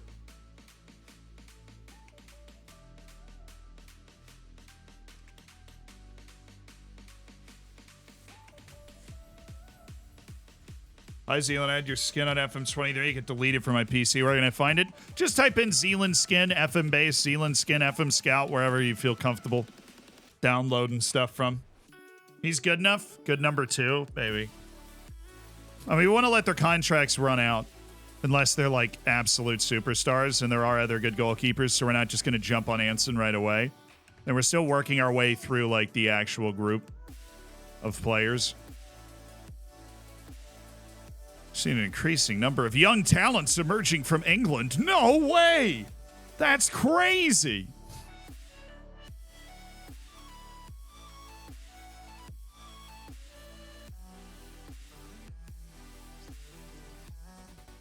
Alfie Kilgore.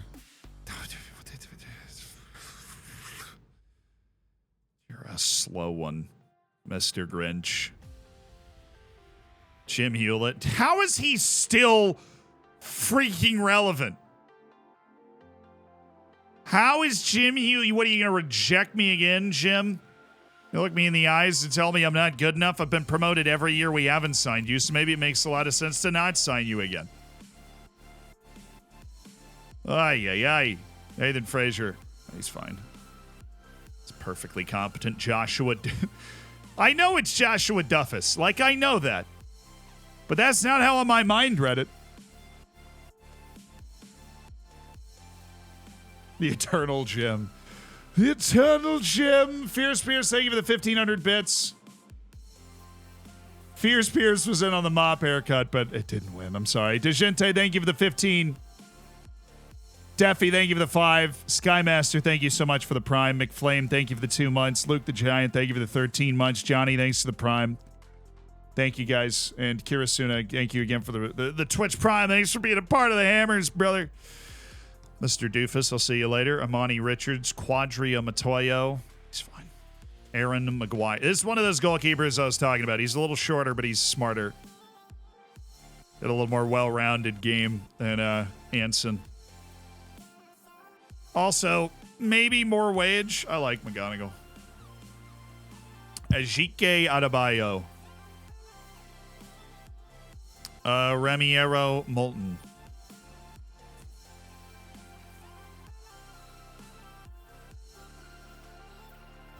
Sign Jim or else.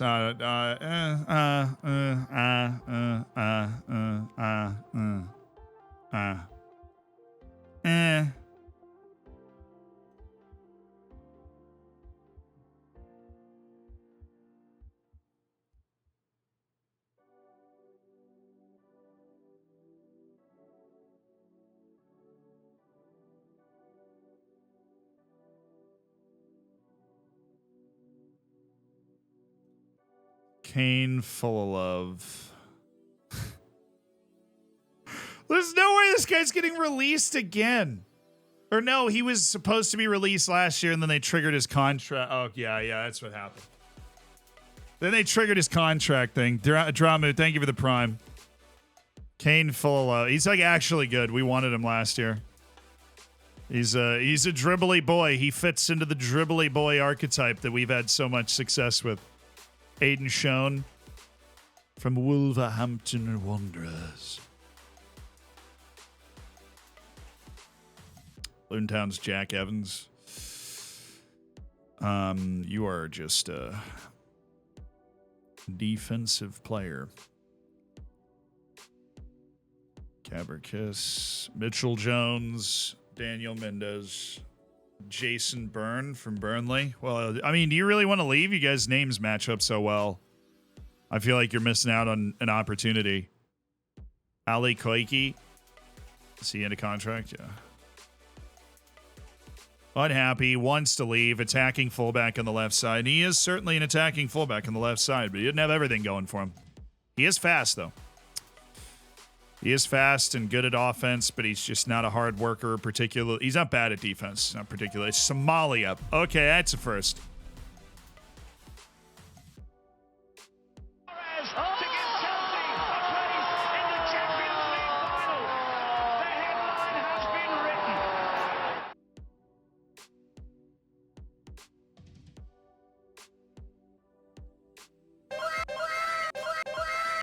Fierce Pierce just dropped 54 gifted subs.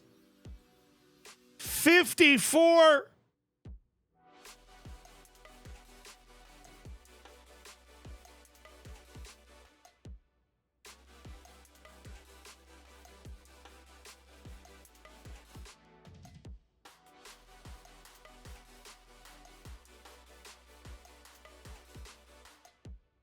Big time. If you got a gifted sub, be sure to say thank you. Fierce, thank you so much. I appreciate that. You're awesome.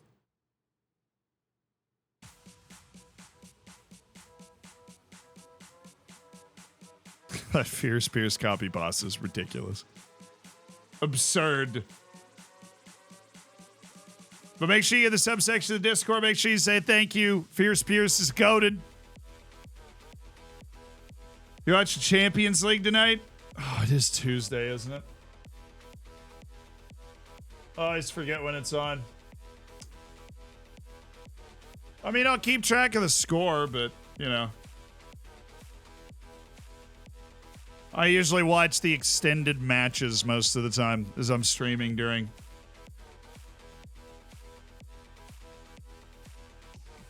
Good luck, Jesus. Have a good time at the game, brother. Have a good time.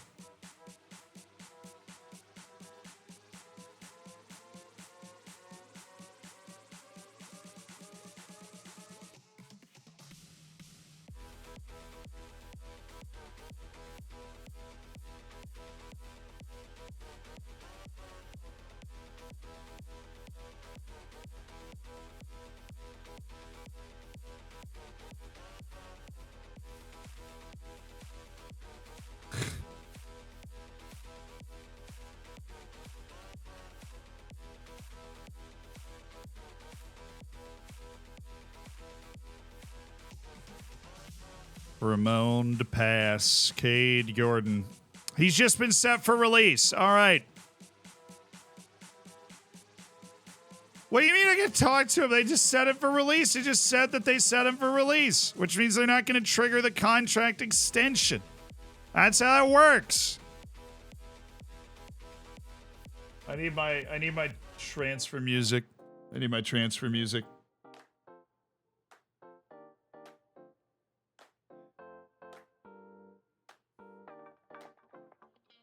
No, I know that I need to be educated on it, but I rarely watch full matches. I watch the extended highlights of, like in the UCL. I watch the extended highlights, a lot of the group stage matches and stuff.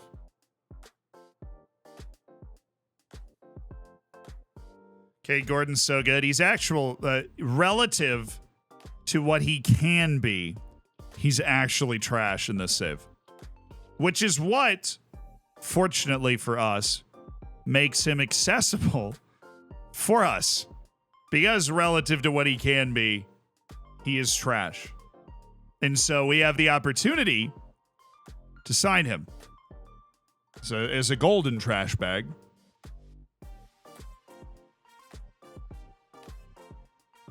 Blake Cade is an advanced forward. I don't know if he has facilities for that. Don't know if he has facilities for that. Oop.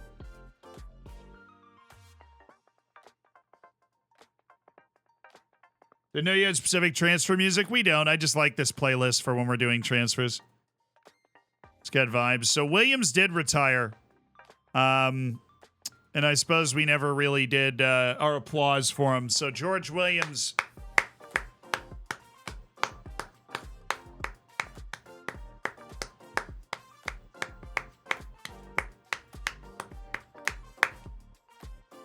George Williams.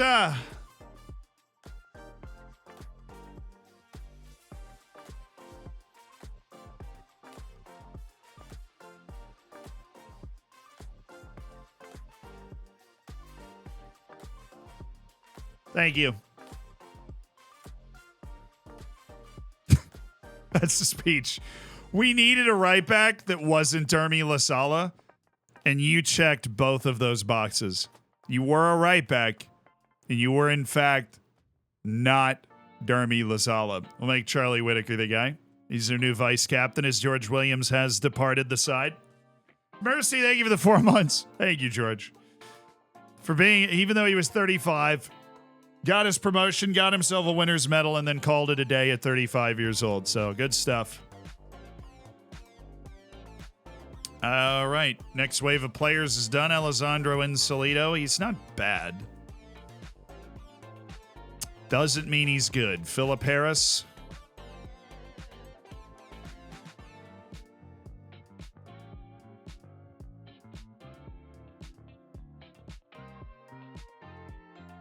Unflappable is good. He's professional but unambitious. There's a lot of good things there. So he should grow well. He's an amazing player right now. Plishkevich. Cool. Cool. Saeed Kolawol. Cool. Austin eBay. The website died off eventually. Mitchell Milliken. I remember liking him the first time we saw him, but he's just like painfully average. Glenn Williams. Oh, we're starting to come up a little empty on these guys. At least the guys that are saying yes to coming on trial with us, they're not really that good. Stephen Hanna.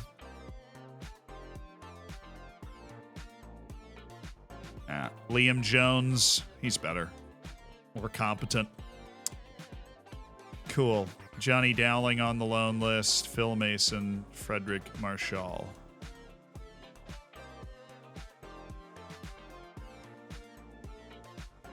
All right, checks out. Trial positions are opening up now. Jimmy Roach is real. I wish.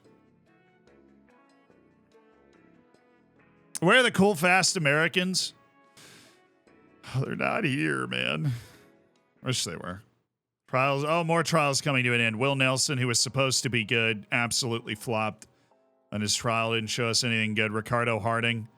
He's, I mean, dude's got 5 crossing and he can really only play winger. That's a death sentence. Max McGee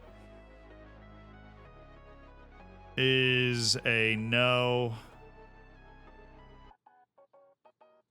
Dayon Dewar.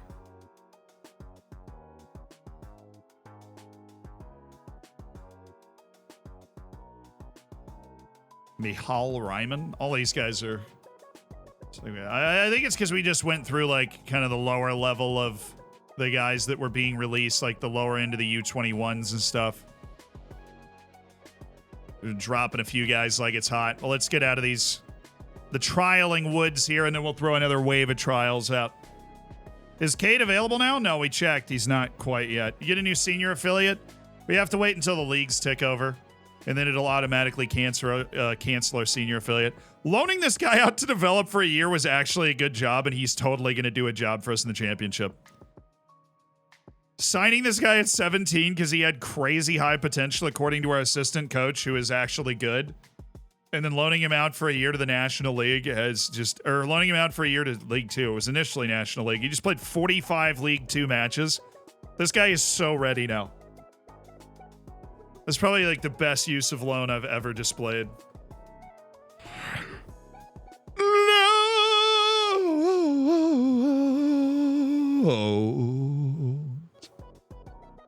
Beautiful loaning. He's actually good. Just a beautiful use of loanage there to get our boy ready. Oko happy. Oh, yay, our training facilities have been improved. That's crazy how that happened so long ago. Oh, yeah, Richie Gillard. Finished scouting Mason Hancock. Cool. All right. We should not keep that up to date and not keep that up to date. That's for darn sure. Okay. Now we've got good reports on most of these folks, right? And we can go that way and then that way, that way, that way, that way. How many we got? 19.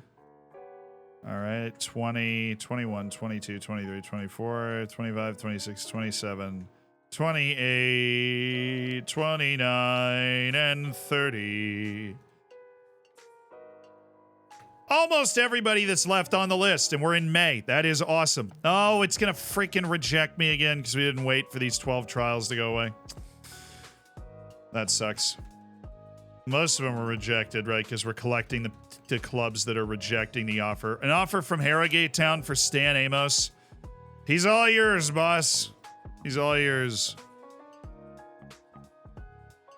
Hey, Richard Elise wants to come on trial with us. That's cool. He's singing loans again? He's always singing loans. Granville O'Brien. You spent too many attribute points in your name, dude. You never had a chance. You never had a chance. He spent way too many attribute points in his name. Couldn't really fill out the rest of it. He had to randomly generate a lot of times to get to Granville O'Brien. Hello, Lewis Oxford. Yeah, you look like a player. Richard Olise looking like a player. Karamoko. Yeah, I mean, he's still got it going on. He's a nice kind of winger option from that left side instead of the inside forward options that we have out there. He's good he's similar to Mather. He's like very similar to Sammy Mather in a lot of ways. I mean, Mather's a bit of a better passer, but he's also not as dangerous a dribbler. I like, what does he want, right? Oh, Jesus. Right. He is very much in the I'm better than you camp. Okay. Okay. I mean, star players a lot. But it's not bad. I'm going to walk away for now. And the reason I'm doing that is I want to wait for a reputation boost before we start offering contracts.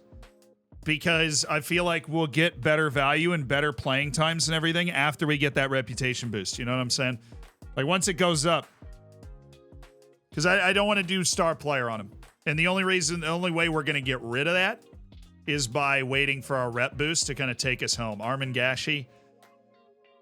He's really not smart. That's an issue. When you're goalkeeping at this level, you got to start to show some brains here. Kennedy Brito, unflappable, and yet unambitious. Ben Hendry. I feel like I've looked at you before because you're like a right back that can't play defense, and I just don't really like it, Ben. Tony Williams. Yeah, it's not it, is it, Tony? I appreciate it, but it's not. Nico Brewer. Oh, the Bermudan advanced playmaker. This guy is like totally fine. Completely serviceable. Have we signed anyone yet today? No, we have not. We did, however, vote on my new hairstyle. I'm going to be the next member of the Bald Man Club. We're going with the Zidane, Pep, Ten Hag thing. So all this will be gone. But no, we've set up our systems. We haven't signed anybody yet. He's smart. Yeah, I know he is. He can pass the ball. He can really pass the ball and feel out situations. Anticipation's really the only issue he's got when it comes to seeing the field well. Definitely good. Alex Bailey. Yeah, like he definitely staying on the list as somebody we'll look at. Adam Hannington. Sorry, boss, you're going to have to fall down to a farther, deeper level. Saul Spittle. I mean, I should have known he was going to be bad. Kelfala Kuyate. Problem is, he's actually not that fast. He's just got other physical attributes that are solid, but he's really not that fast. Works pretty hard, but he's got 5 tackling. He just the type of guy that has some talent, but doesn't really fit anywhere in a system. Ooh, creative. Marcos Ortigoza. Either-footed. He barely stays on the list. How about that? Lewis Orland's joining the club on trial. I've got no idea, dude. A lot of the trials are toasted anyways. Yeah! What a weird position chart. Yeah, no, he had a weird position chart.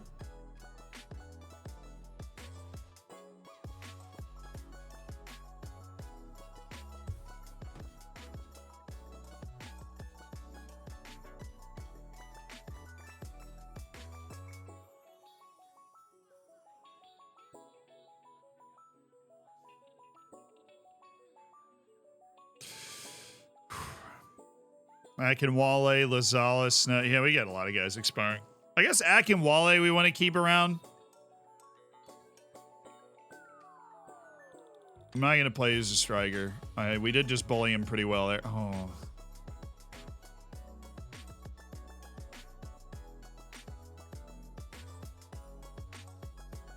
He's only getting paid 35 right now, dude.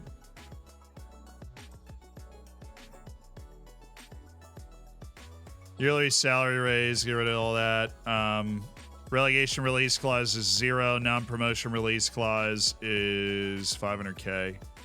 Which I feel like is low for him, so we're just going to try and get after it. Team of the year bonus, 10K. Top goal scorer in the division bonus, 10K.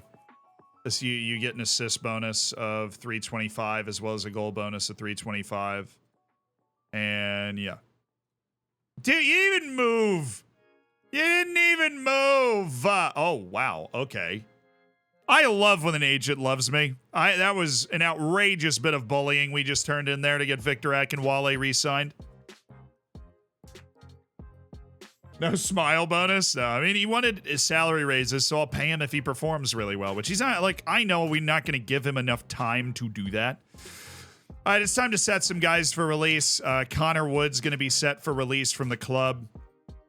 Joe and Stanley's going to be set for release from the club. Stan Amos is going to be set for release from the club.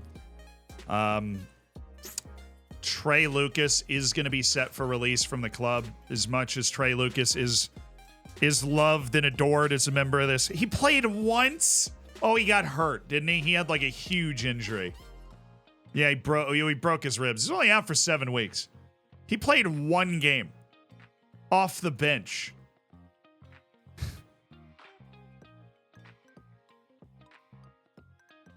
That sucks. He played 1 game off the bench after scoring 12 and 37 with us in a promotion campaign out of League 2 the year before. Dang. He was a Golden Boot guy in the National League, too. That's where Trey should go. Except nobody knows how to use Trey Lucas the way I knew how to use Trey Lucas. Turned him into a machine. Yeah, we're going to set Trey for release. He's not going to stick around the club. Former Golden Boot winner, loaned him out. Maxie McFadden. I don't know why my guys hate Max so much. I have no idea why my guys hate Max. I happen to think he's a pretty decent player. We might loan him out this year. I happen to think he is a pretty decent player. We're remove and exclude. We're going to give you a relegation release clause, a non-promotion release clause of $350,000. If we don't get promoted, you can release for $350,000. And I want to lower how much we're paying you. How much was his previous contract? Is 34. I'll give you a raise, but not like crazy. I'll give you some stupid like team of the year bonus. Yeah. I'll give you a we got promoted raise, Max, but that's it. Has the ability to be a part of the. Have you watched Dermy Lazala recently, man? He hasn't scored in 3 years. That's crazy. Not in any. Oh no! Wait, he scored a cup goal in the National League. He's been on the team for all 3 promotion seasons. As much as I have loathed Dermy Lazala the entire time he's been on the team, he's been on the team for 3 promotion seasons. Do we want to make the decision to let him go right now? Ugh.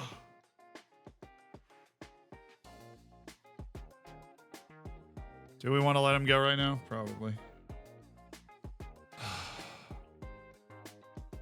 Who are right back? I mean, George Williams just retired. I'm not letting him go yet, dude. George Williams just retired. If we can't get 2 solid right backs, having Derby LaSalle as our backup is very possible again. It doesn't make any sense for us to let him go. But Shaq Ford, on the other hand...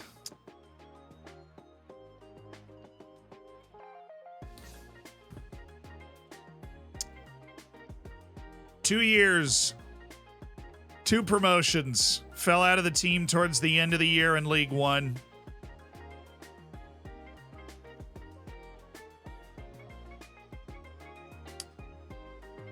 So it was our first moneyed signing, if I remember correctly, $45.5K as we went up to League Two, brought Shaq Ford in. Not again, yeah, not again for Dermy. Not again for Derby.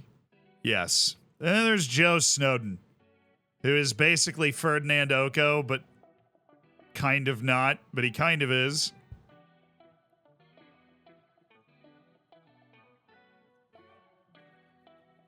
Look, if you were to take like a super backup deal, I would do that. And he's like, yeah, I would absolutely do that. He just, I can't pay you that much. I'll tell you what. I'm not going to make money off of you, right? I'll give you a fat bonus if you get Team of the Year. I'll give you some fat goal and assist bonuses. All right, I just want him for deep cover. And I will give you a $0 non-promotion release clause in your 2-year deal.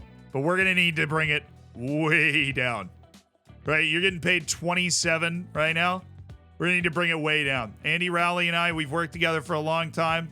I get it. We got promoted. That's what you want. 1-year extension, avoid relegation and final season. Now we're going to get rid of that.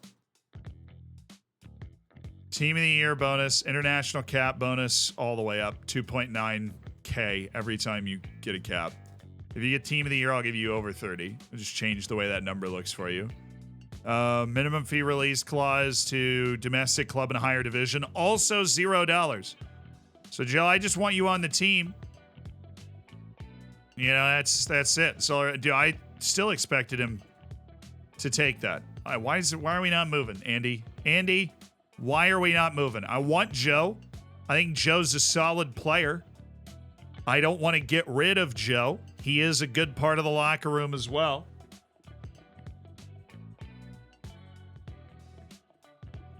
Let's do slow over the chance. Him and Oko are very similar players. They're deep-lying playmakers through and through.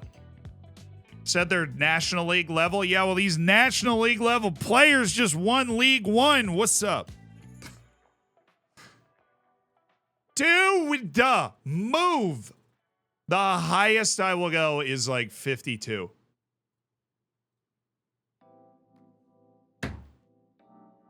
I suppose that's an excellent job of negotiating, Andy. I freaking suppose. But that was so annoying, Andy.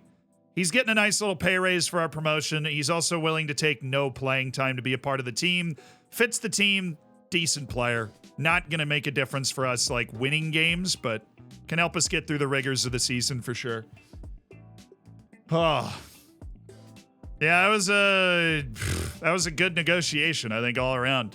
He got absolutely the most for his client that he could possibly get, and I pulled him way down from what he kept asking for the whole time. Shaq. If we find good enough strikers, Shaq and Dermy is all dependent on who we find in the market. Everybody else is they're ready to go. You watch Liverpool Real Madrid in the background or in a different screen is starting right now. No, I've got the scores over there on my my other screen. I just have the scores up. Real Madrid's going to win the game. Sorry, predictions. Real Madrid's going to win. I did make a prediction video. Also, Real Madrid's going to win the game. Okay, we just got a check from Middlesbrough like, hey, you know we're actually about to be in the same league and that's going to cancel our partnership, right? Just I'm wondering if you know that.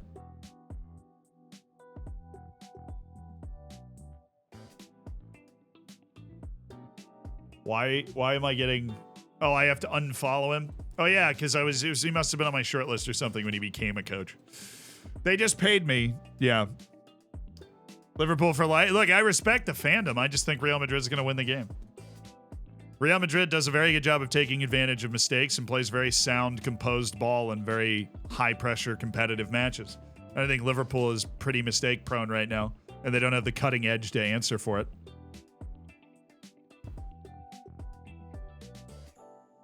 But no, wait, who do you guys think is going to win? Give me your final score. Also, Eintracht Frankfurt, Napoli. Napoli's going to cook in that game. I think Napoli's got it. But Eintracht Frankfurt in Europe is just they're very competitive in Europe. They're having a better year domestically too, so it's good for them.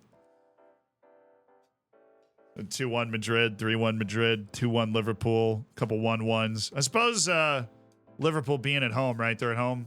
Would be. A guy said he was just going in the stadium, right? So I figured they're at home. Hoping for the Eintracht Frankfurt upset. Dude, Serie A would be in the mud because Napoli is by far the best team in Serie A this year.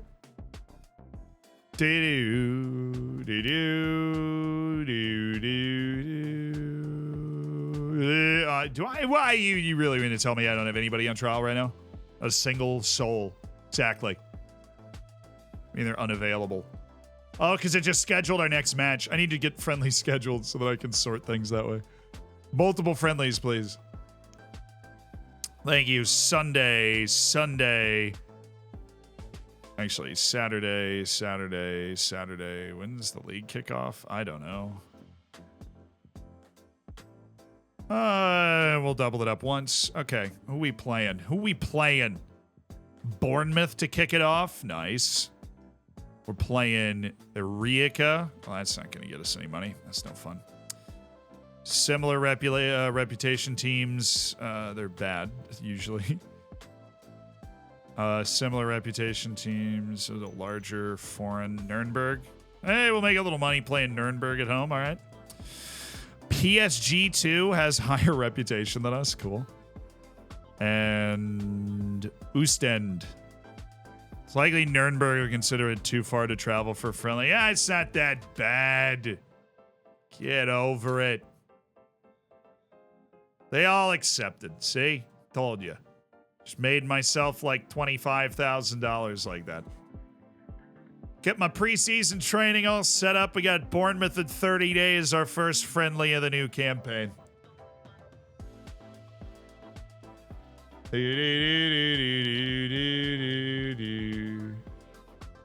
Eintracht Frankfurt's really good though. 3-2 Frankfurt. They're look, I don't discount them in Europe. They're really like competitive European team. They were starting to repay the loan. Great. $90,000 a month, by the way, for that freaking loan. Napoli is like 13 points clear in Serie A. Like, I know that Eintracht Frankfurt is good, but you have to believe somewhere in your heart that Serie A and winning it by that much, leading it by that much is still better than, oh, dang it. Well, they really went in right after we... we're just going to see if we can get him. We'd have to get him as a star player. Yeah. Well, now he's up to freaking demands. All right. Karamoko, let's do this. Top division salary raise? No. Sell on fee percentage? No. Relegation release clause? I can do better than that. Non-promotion release clause? $1 million. And you definitely think you're worth more than that. We don't get promoted and we get $1 million bucks. It's all you. Landmark, $35,000 for reaching 10 assists. This is an expensive deal. 13.5 international cap bonus, 500.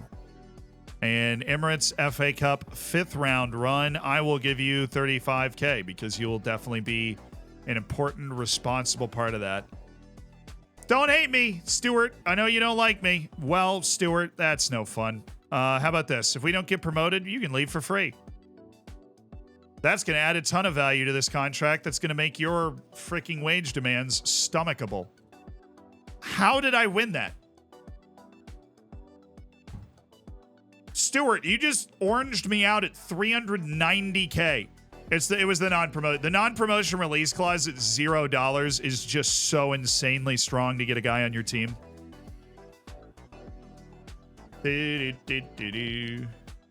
Ahmed Hassan. Okay. Very tangentially, maybe, sort of, kind of. All right, we need to do some trials. I don't know when I'm wasting my trialing time right now. Enjoying the peacocks but miss the dolphins. Would you revisit the last season in a video? We need to know how Beaver goes. We made the save file public, so if you want to take it and just simulate it into the future, you legitimately can do that. You can 100% just simulate it into the future. We're going to do one more look for guys on this list that maybe their club accepted it and they just haven't had the opportunity to come in yet. So that Lancashire snubbed us, but there were 2 other guys. Sorry, Will. Guess you're too cool for us, man. So that's 2 more people on top of, let's see, unavailable, which should be... the trialists are on vacation too. Well, that's great. So 8. That means I can do 22 from our other list, which is actually had a few guys signed off of it already, which is a little upsetting. West Ham's Kevin Brown, 17 years old. Already contract extended for the next 3 years, so I'm going to move him to loans for a year. And then there's Kyle Jones, who's on a youngster contract that is more expensive, and he is not particularly good, so we're going to go ahead and remove him from the list. Everybody else, hi, Celinho, Alan Simpson, Ryan Doherty, Carvalhoza, fine, Ed Hewison, Jim Prout. All right. We need 22 guys.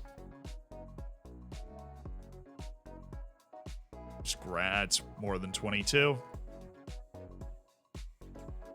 That's 27. We'll just... Really?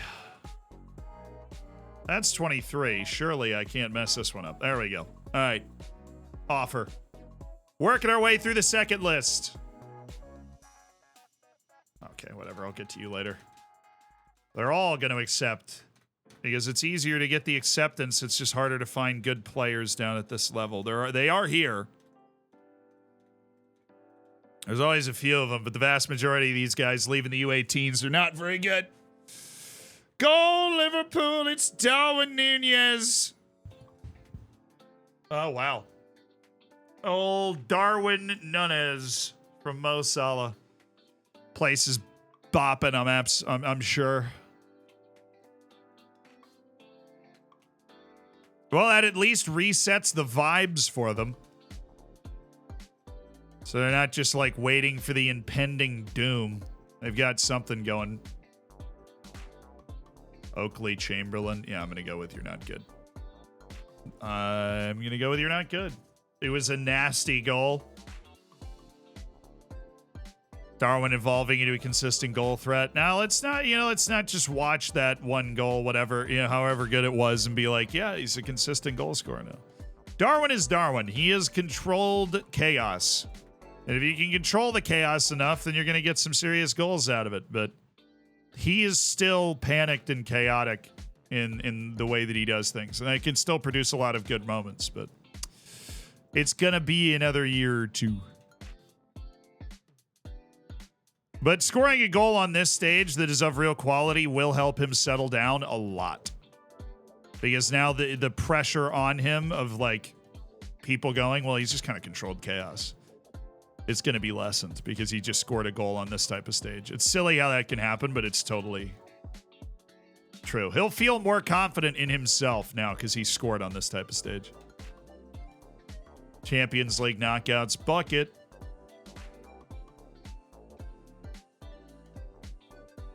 Simone, Roger, and Kololo.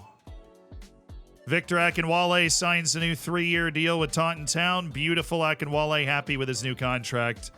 I'm happy with it too. He's happy to be here. I enjoy it.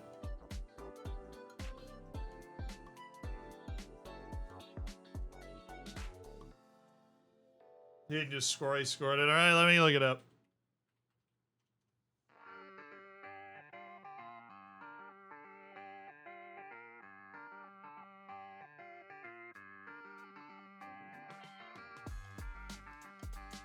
I mean, it's a good goal, but I'm not like, absolutely floored by it.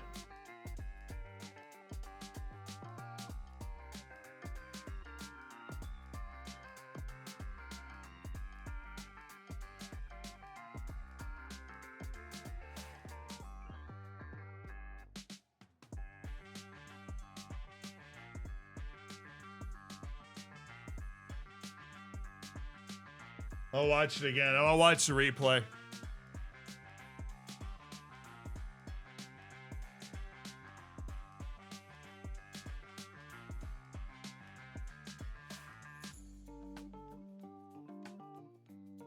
It's a really pretty run.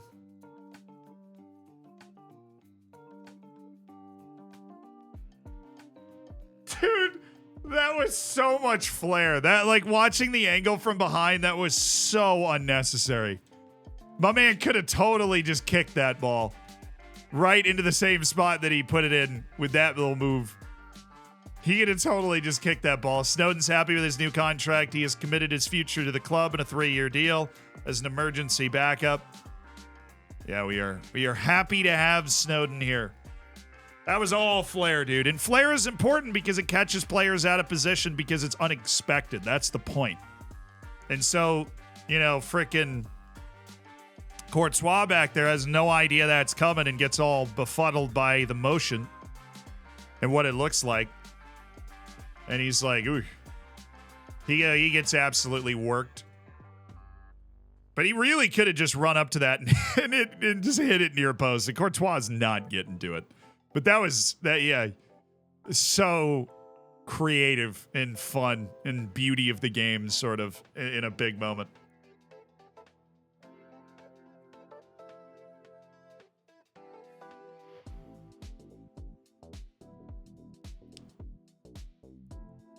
That's like a Jimmy Roach type of goal, where you're like, was it entirely necessary? Probably not, but we'll never be able to replicate that exact situation again. And he did put the ball in the back of the net. So, we got that going for us.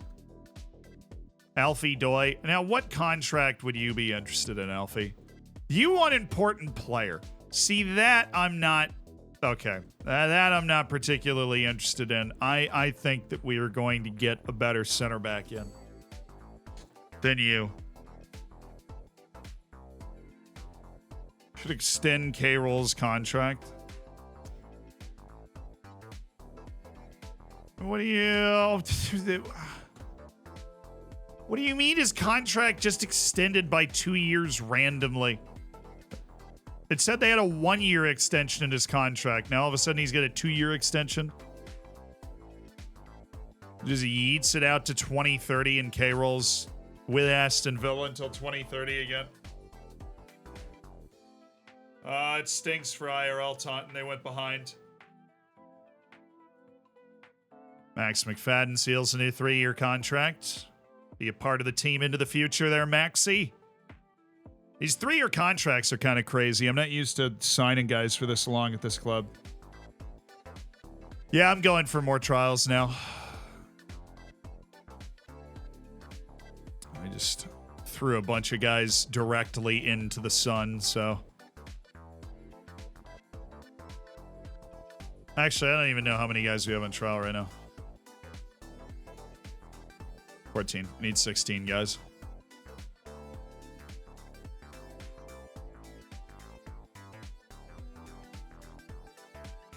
Come on in, the water's fine. Just let me take a look at you. How's Harry Warwick doing? He retired after he left us. Actually, we got a little, how's the team from 2022 doing sort of thing, and he just retired after he left us.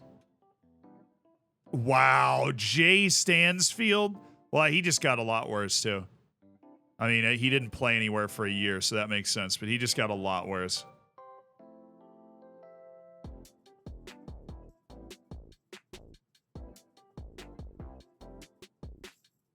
He's 6th division. That's crazy.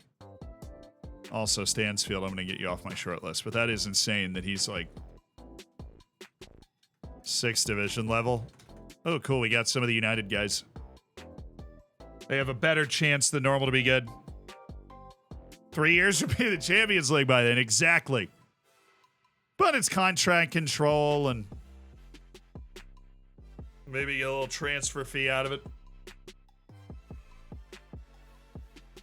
Kai Rogers. Sorry, dude. A lot of you guys aren't very good. I know you know that. And you're probably going to have to go play like Vanarama North-South. Some of you might just not find a team to play on, and that's perfectly okay. If you want your career to end here, a couple of those guys decent. You want your career to end here? By all means, Maybe it is time. You were in a Premier League academy. You had a really good run. Hell, there you go. Jonathan Tamong.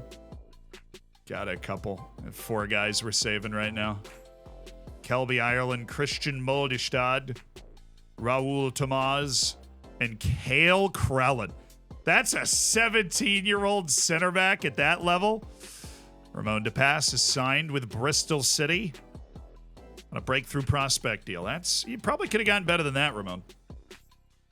He was one of the center backs we liked, but Bristol City got on it very early and decided he was the one they wanted, and that's, that happens.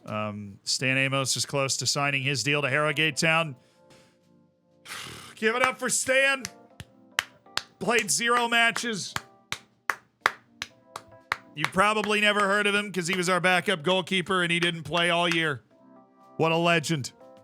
What an absolute club legend. And he is signing a deal to go to Harrogate Town in the National League and do what exactly, I don't know, but you've been a great servant, Stan. $0 transfer. My boy, Stan Amos. Stan the man Amos. Nobody sat the bench better than Stan the man Amos. You're right. Nobody did. Oh, you get off Albin Bakiri right now, dude. Loan? Yeah.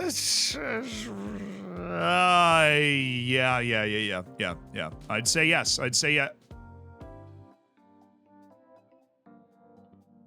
You're paying him what?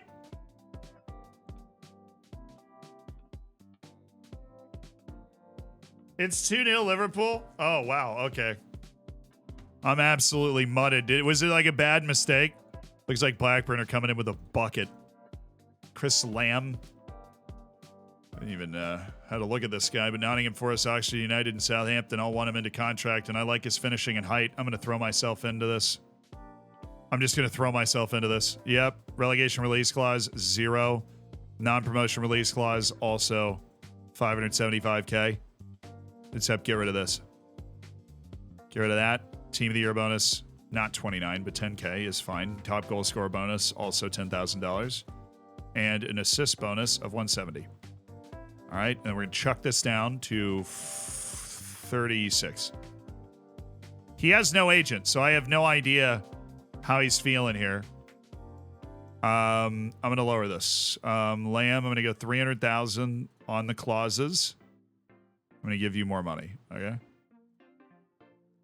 I don't think we'll get him, right? I think he's going to go to one of the other teams, but I want to see if we can get him. This guy definitely isn't interested in us because he would have come up on our lists. Richard Williams, Ryan Fillets. They've made an offer for Fillets, the center back. Big Carius energy. Oh, no.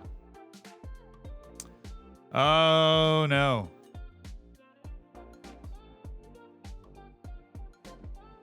Well, it looks like I got to go watch that one.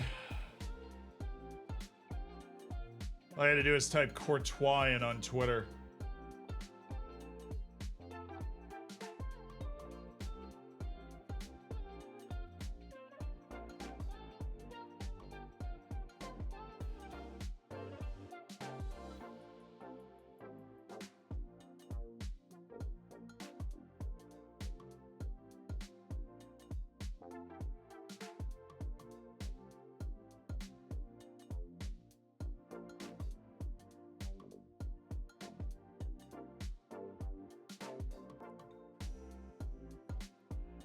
Dude, what is that? I mean, that he had multiple opportunities to just, goalkeepers are so hesitant, speaking as a goalkeeper, to just take the L, just kick it away. So you try and control it and try and be like, no, I have this situation under control. When you don't, right? And he got the first touch wrong. Just yeet it, dude. But he's like, nah, I'm not. See, what ends up happening is you're like, I don't want to look like an idiot.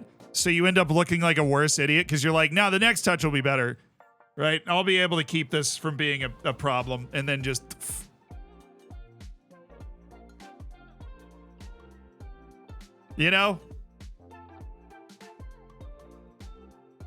Legitimately happened to me in co-ed soccer on Sunday. I went flying off my line and just yeeted the ball. But tried to pass it along the ground instead of just blasting it sky high and away. I'm like, I'm going to try and make this a pass. And I'm way out of my goal. And I hit it with my left foot right before the offensive guy gets there. Great play off my line. Boom, left-footed pass. Whistling across the top of the grass to their midfielder who just hits it first time and it goes in. And I'm like, dang it. Yeah, but he did the same thing. He took the first touch and he's like, I am in an uncomfortable position. And what he could have done with the second touch is just wind up and send it any direction because no mistake in front of the mouth of the goal is a good one. And then the crowd gets an ovation and, Courtois, you panicked or whatever. But it's better than the alternative, right? Which is I tried to take another touch and now Mo Salah has the ball and I'm screwed, right? Fabian, thank you. Hey, Daddy. For the 14 months. Thanks for the 14 months, brother. Quadri Amatoyo's getting an offer. Brian Alexander's on the move. They're starting to make some moves here. Quadri Amatoyo is one of those guys that we did kind of like, but not enough that I'm going to try and fight for his signature. Alan Simpson's a no. Alban Bakiri's getting multiple big-time offers. Gurich doesn't want to talk to us. We covered that. Amatoyo does. Fillets is decent. We're not going to compete with Aberdeen for a contract. So that's unfortunate that he's on the way. Scarborough Athletic for Liverpool's Marcos Ortegotha. That's a pretty good deal for a team I think is 6th tier. That's not a bad sign.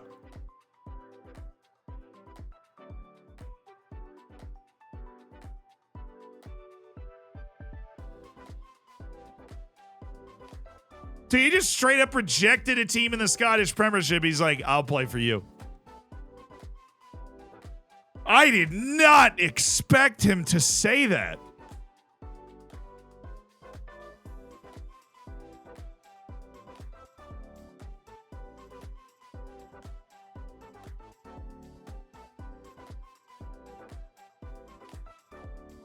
Oh, he's very good. He's got the experience.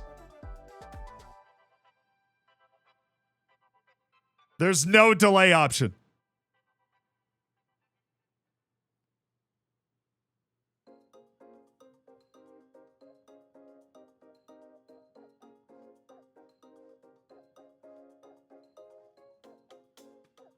There's no delay option. It's a do or die on Karamoko Dembele.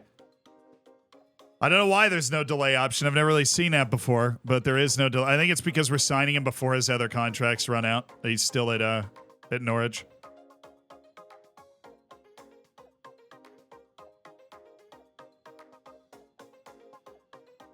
Oh, Vinicius just scored. All right, the game's really kicking off. Sign Karamoko Dembele. The poll is... Well, I mean, the poll, only 24 people have voted in it. We need some help here. Sign him or not? Are you signing him or not? Get in the poll real quick. Let us know what you think. It's a tie. I voted yes. You know, I'm leaning yes right now. But we're interested. Like, you know, he's good, but he's not great, right? In relative to Ogarankwo, right? Who's already on the team. Wait. Where are you going, Francis? I think Karamoko's better at some things and Okoronkwo's better at some things, right? I think we've swung too far in the Dembele is bad. He's not, right? Relative to the guys we have on our team, he's not. He's very competent. And he's got that wingerness about him. He's a different type of player than Francis, which is good. I like that. I like that he's a different type of player than Francis. It gives us options on that right wing. We've got a winger and an inside forward.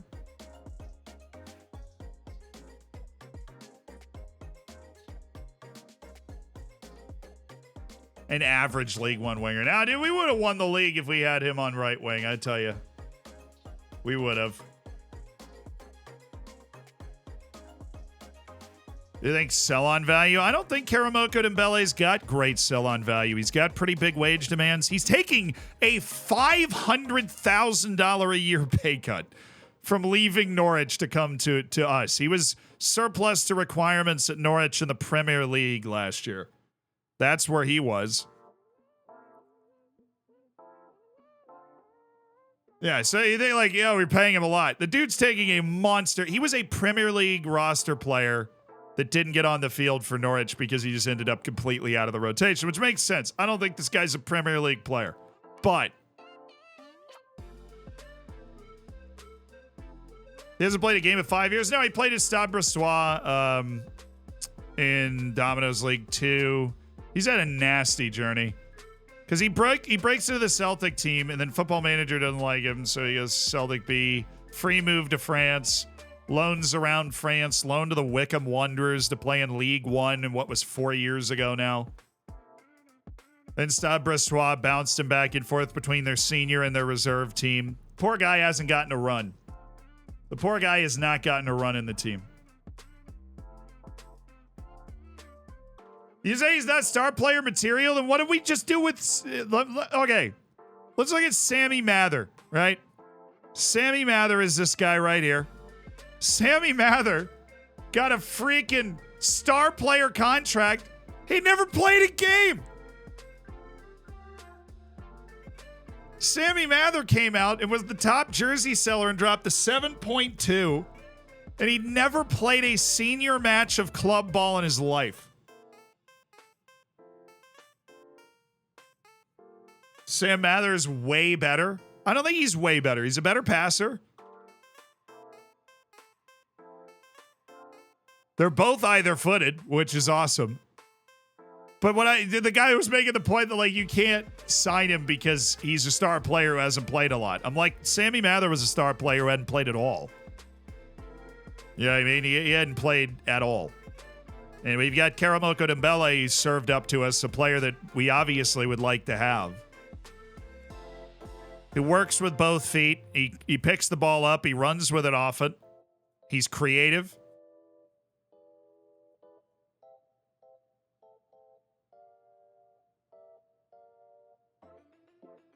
Compare the two? No, I'm serious. Like, you've got Karamoko can do things. Sam Mather can. Karamoko Dembele, for one, No credit for the fact that he actually plays a little defense, right? Look. You know what? Physically, Mather's better, but the only thing he's really got him in is jumping reach and strength, which isn't a surprise because Karamoko Dembele is legitimately 5'5". 6 marking, 5 tackling, and 8 positioning. You joke, but that's going to help. Double the wage? It's not double the wage. Double the Mather's wage is $240. But it's not, this isn't as much of a blowout as you probably would have hoped, you know? They both have a little something in their game. I think Mather really wins this. Mather is a decent sized guy that can pass the ball a little better. Technically, in particular, can pass the ball a little better than Dembele.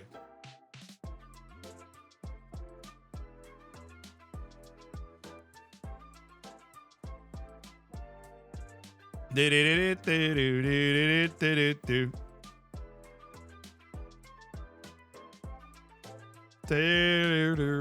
the wage ceiling. I mean, what's our biggest wage right now? I don't think it doesn't cook it. It's Mather at 120. The wage ceiling is already dead because we've had everybody ask for a raise already after getting promoted and getting all the money that we have now. Zeal and Boley, just do it. Dembele is he's better at headers, so that's good.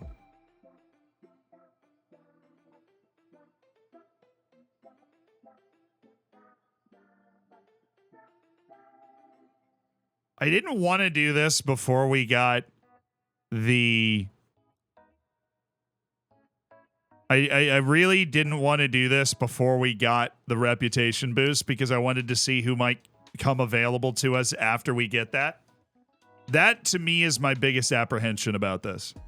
I didn't expect him to reject our United in Scotland. That would have been a Scottish Premiership deal. We probably gave him more playing time than they did. We definitely didn't give him more money. And I like a guy that wants to just come in and be like, I'm a star player. Let me take the reins here. But when we get that reputation boost at the end of the year, what type of improvement in the player we can get are we going to see?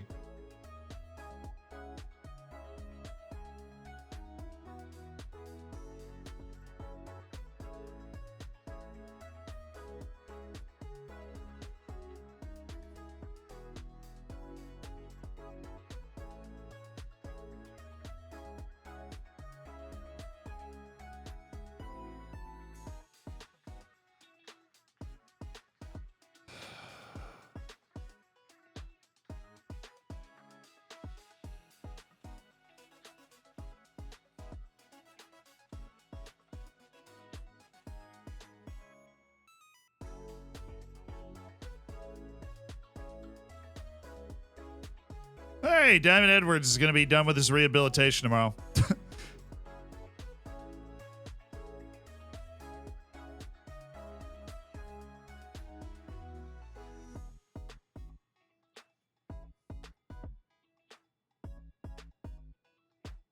Compare with Gordon. Yeah, but Cade's probably not going to get actually released. As much as I wish Cade Gordon was going to get released.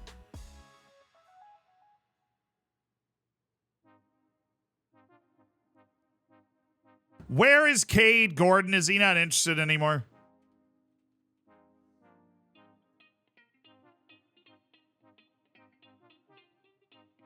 It's pretty freaking similar, chap. It's pretty freaking similar, honestly.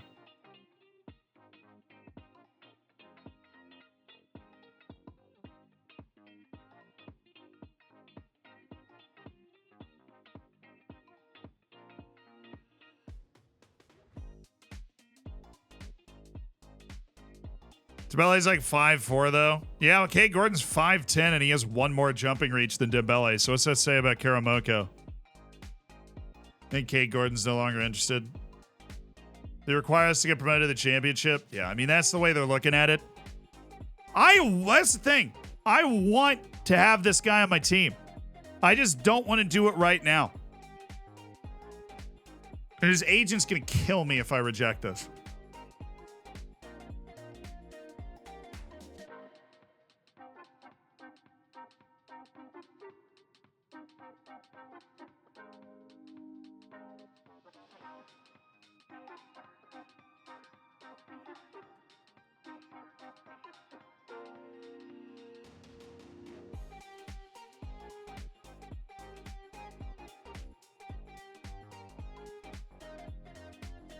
This is a tough decision. This is a decision about how much we trust the availability of players that might even be bigger improvements.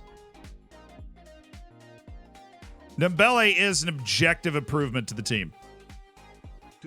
But his wage isn't as big of a concern as his playing time. Dude, we have so much more wage budget, right? And we're gonna have to pay to get guys that have this kind of like experience and come from clubs like this, and guys that have been in Premier League rosters before. Karamoko Dembele has caused a civil war in the Peapod.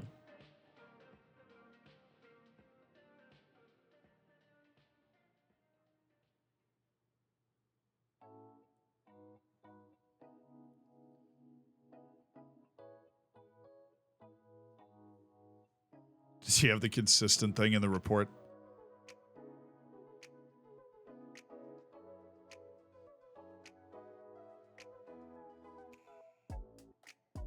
Ivory Coast, I suppose. I didn't know he had Ivory Coast. Right, sorry.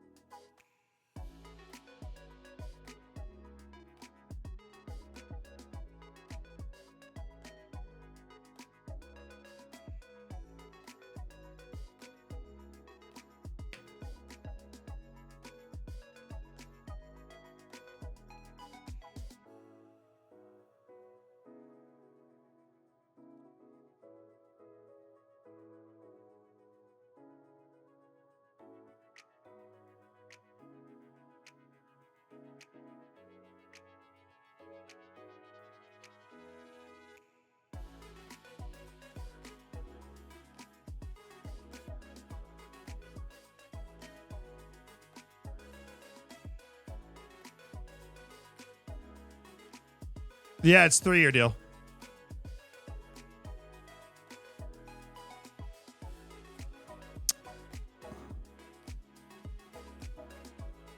I'm taking it. I want him on my team. I want Karama. I see Sammy Mather looking back at me. I see somebody that can do the same thing that Sammy Mather did this last year and become an influential player that plays line-breaking passes to an attacking duo in the middle. I'm getting Dembele in. I think that the value is there for that deal. Certainly. I don't mind it at all. He's in. Okay. Transfer window is open once more, bringing with it speculation over your plans for Taunt. Will there be any deals in the coming weeks? Yeah, there's areas the sides we're looking to improve, of course. I'm sure I've just caused a lot of division in the chat, but we are making the deal.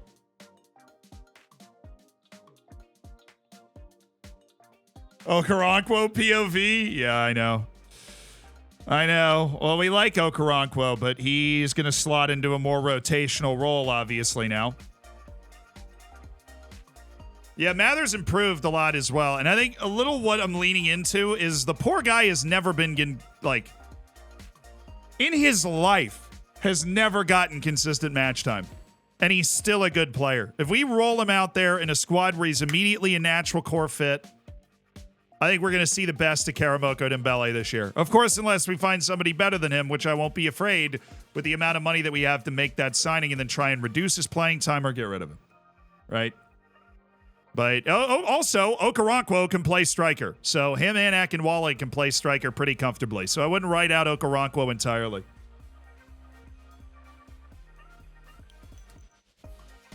He played 20 games on loan with Wickham 4 years ago. The guy needs to run in a team he likes and he knows and he's with and he's prioritized as a player. And I think we'll see him grow the same way we saw Sammy Mather grow into his role.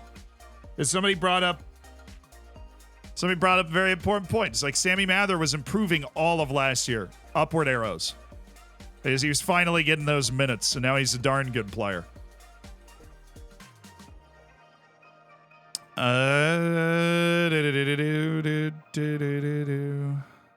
Okay.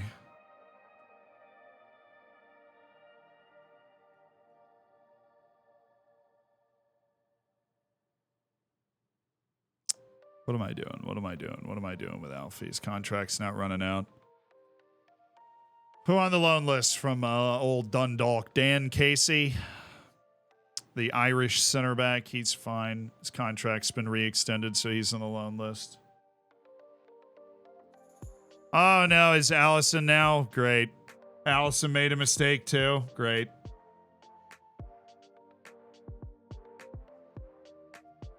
Well, this game's certainly gotten off to a piping hot start, hasn't it? Not even a start anymore. It's, you know.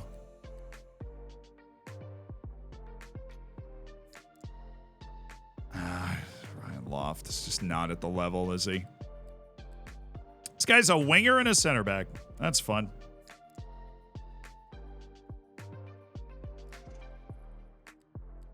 And Jaden Heskey, who we do like. God, I'd love to have this guy on my team. Plymouth stole him from us.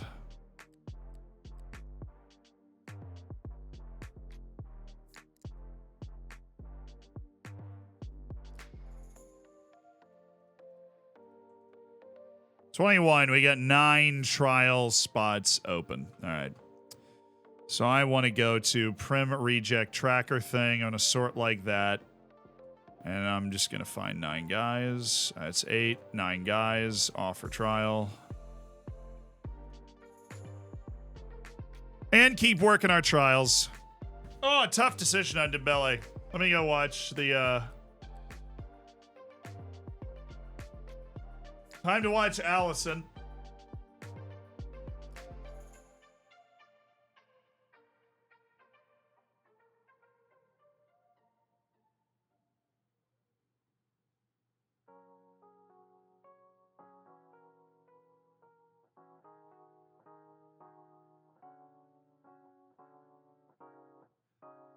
See, that one's a little more understandable. Right? Courtois was a bigger mistake than... Oh, oops. Courtois was a bigger mistake than this. Like, that's one of those where Allison tried to hit it with pace and get to it quickly because he thought he could just zip it by him. And then he's unlucky that the deflection just goes, woo, and in. Courtois was worse than that. Definitely. Mwene, dude, his contract doesn't run out this year. And Mwene wants to leave, so we're actually about to make some nice money off that. No.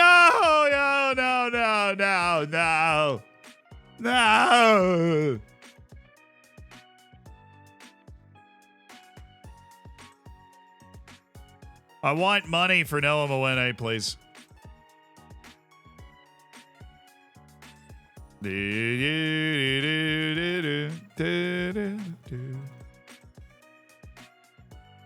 Edwards, Diamond Edwards. Look, Mwene, it wasn't the right amount of money.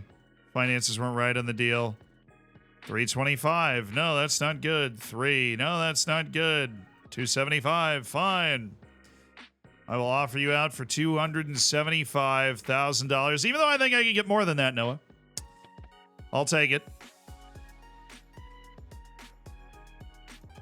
Napoli 1-0. Victor Osimhen. Good. The hype train is building for one of the best strikers that nobody used to talk about. Takashige, kind of was hoping you were going to be good, but whatever. Abdi Freeland, see you later. Jamie Walker, actually good. Leighton Westwood, not. Terry Morris is good. Joe Morgan's good. Stephen Barnett, not good. That's enough trials right now. Got 6 more trials running up in a few days. We'll end it there. Is Dembele on the team? Yes, we signed Karamoko. Against the wishes of a good portion of the chat, but with the wishes of another good portion of the chat. I were to save that scouting update. I want to go watch the rest of these Champions League games. I'm sure you might too. But we are going to raid somebody first. They're going to wrap up 20, 30 minutes early, and we're going to go we're going to go watch. I'm going to go watch the game. You're going to go watch the game. But first, let's find somebody to raid. And thank you guys. I had a lot of gifted subs today. We had a lot of subscriptions overall today. I really, really appreciate that for supporting me. Quite literally could not do it without you. And allowing us to try and continue to make really cool videos and streams and stuff. And it means a lot. I like hanging out with you guys. Kyle, thank you for the 20 months. And Benmar, thank you for the 5. And Mattos, thank you so much for the 10 months as well. Thank you for being a part of the Hammers.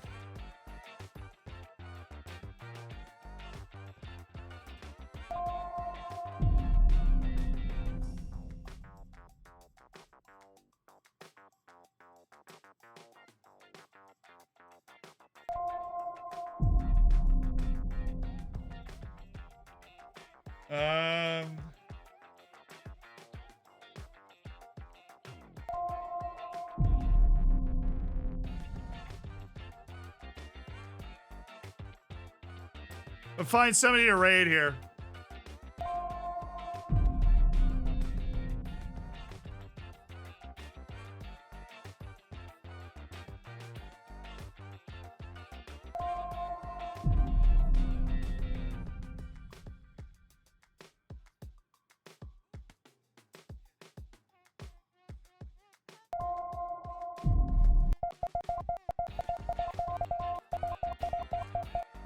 Got it. This guy's making people in his chat players. So I feel like that could be fun.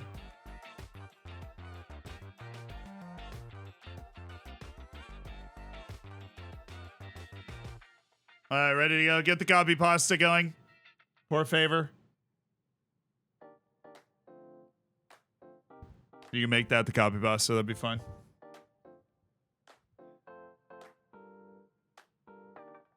So thank you, chat, for a great day, for a fun day. Enjoy the Champions League matches, but if you can, just stick around for the raid for a little bit to say hi and throw down your new copy pasta.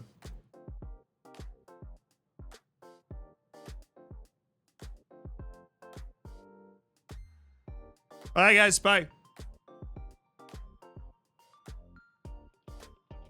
Thank you.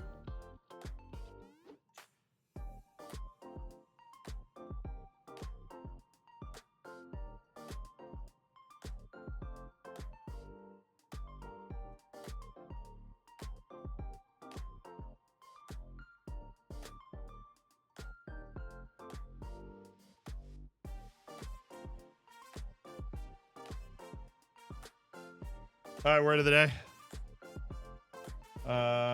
Onerous. Onerous. Onerous, my bad. Onerous. O-N-E-R-O-U-S. Onerous. Onerous means involving, imposing, or constituting a burden. It typically describes something that is difficult and unpleasant to do or deal with. They were assigned the onerous task of post-show cleanup. The government imposed onerous taxes on imports. Awesome. Thank you. And I will see you guys at the end of another stream. Be on Thursday. Be there or be square.